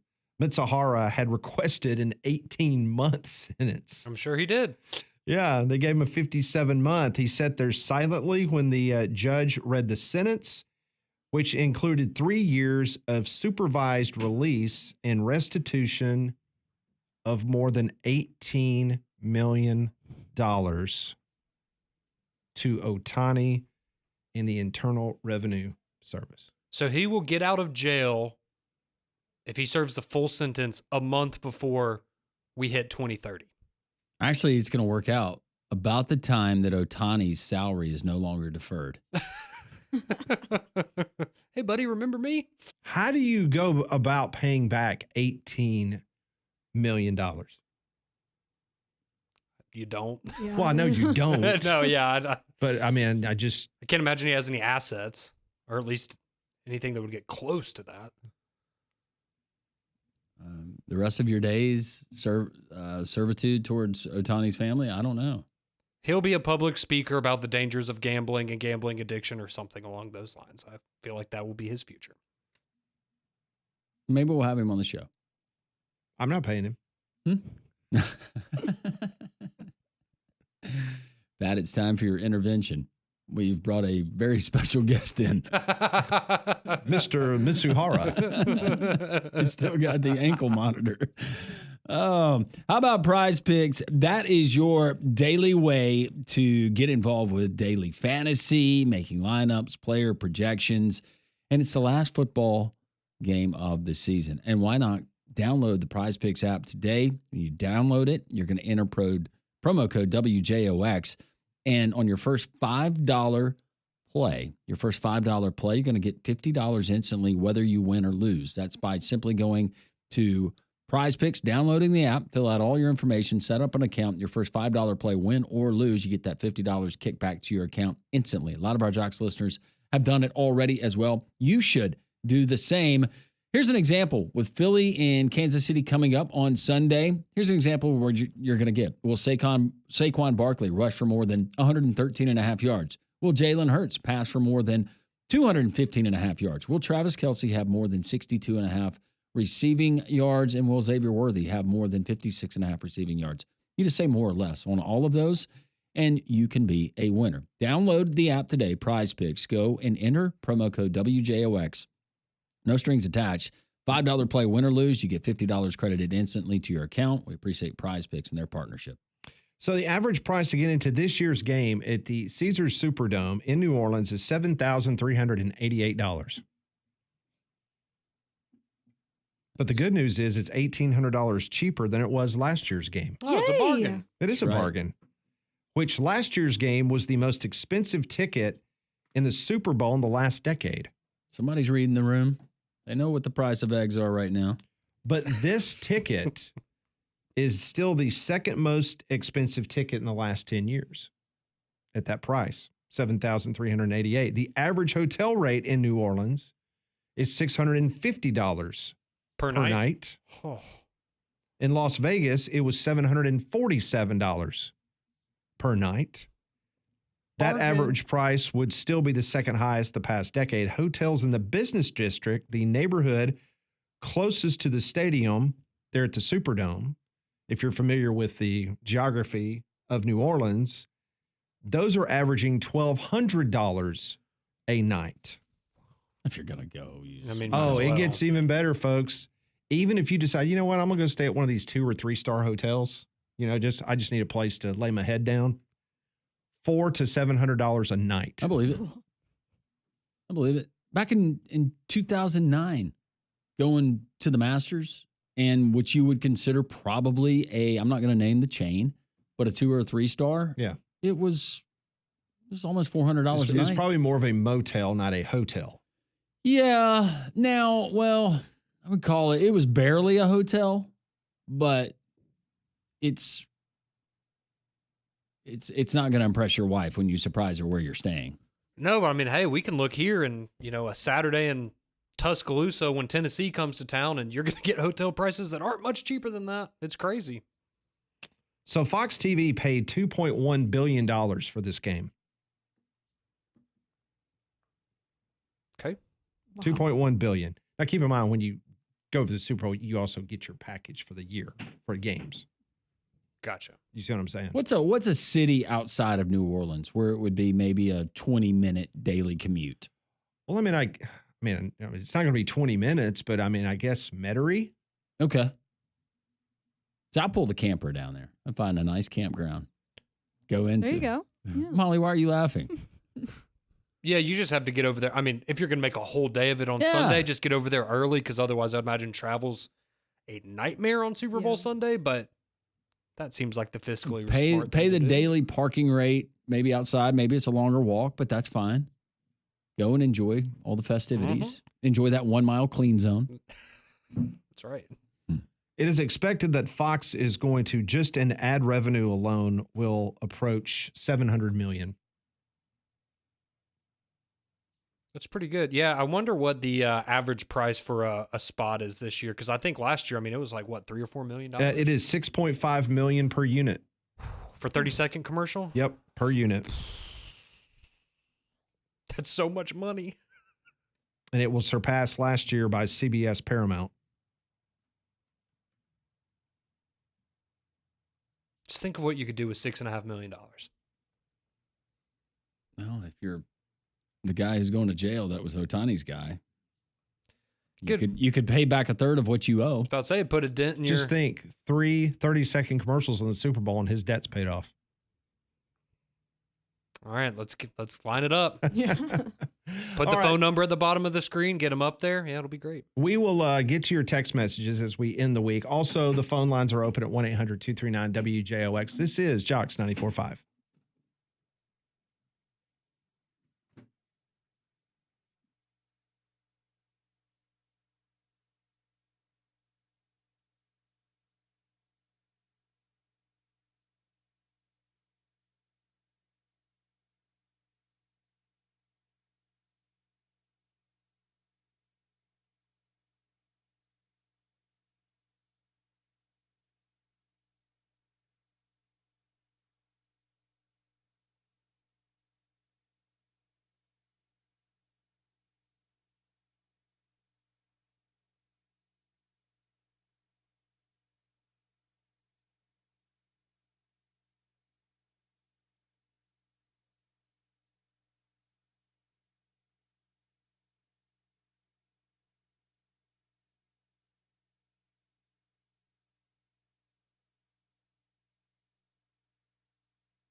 1-800-239-WJOX, the courtesy GMC text line, 205-834-9450. Let's talk to Don as we get ready for the weekend.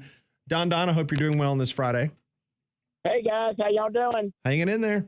Hey, great Pat Ponders, Pat. Thank very, you. Very good. Appreciate it. Everything. And that's amazing. You got 89 prop bets for Taylor Swift. Oh, my goodness. And Landrum will bet all 89 of them. Well, you know what? I'm sure y'all will be betting quite a few of them and everything. But who do you like in the game, guys? Everyone likes the Chiefs, including myself. Yeah, now, what is the point spread? 1? 1.5, depending on what book you're looking at. Well, yeah, I think I'd go there too. Everything, but hey, by the way, I just looking on the Auburn site. The line for tomorrow, Pat, is 9 and 155. Okay, well, it's ticked up a little bit. Last I saw it this morning, it was like 8.5. Yeah, you know me, my buddy PG throwing the smackdown on me, guys. He's giving it to me, fellas. Now, is he supposed to buy you chicken feathers if Auburn wins, or is it just okay? All right. Yes, of course, and everything. But actually, no, I'm going to make him get me something else because that's fried food, guys, and I really need to stay away from the fried food because of my diabetes. But those things are good. I've tasted them before. I wish I could have them, but I'll stick to something at the same price.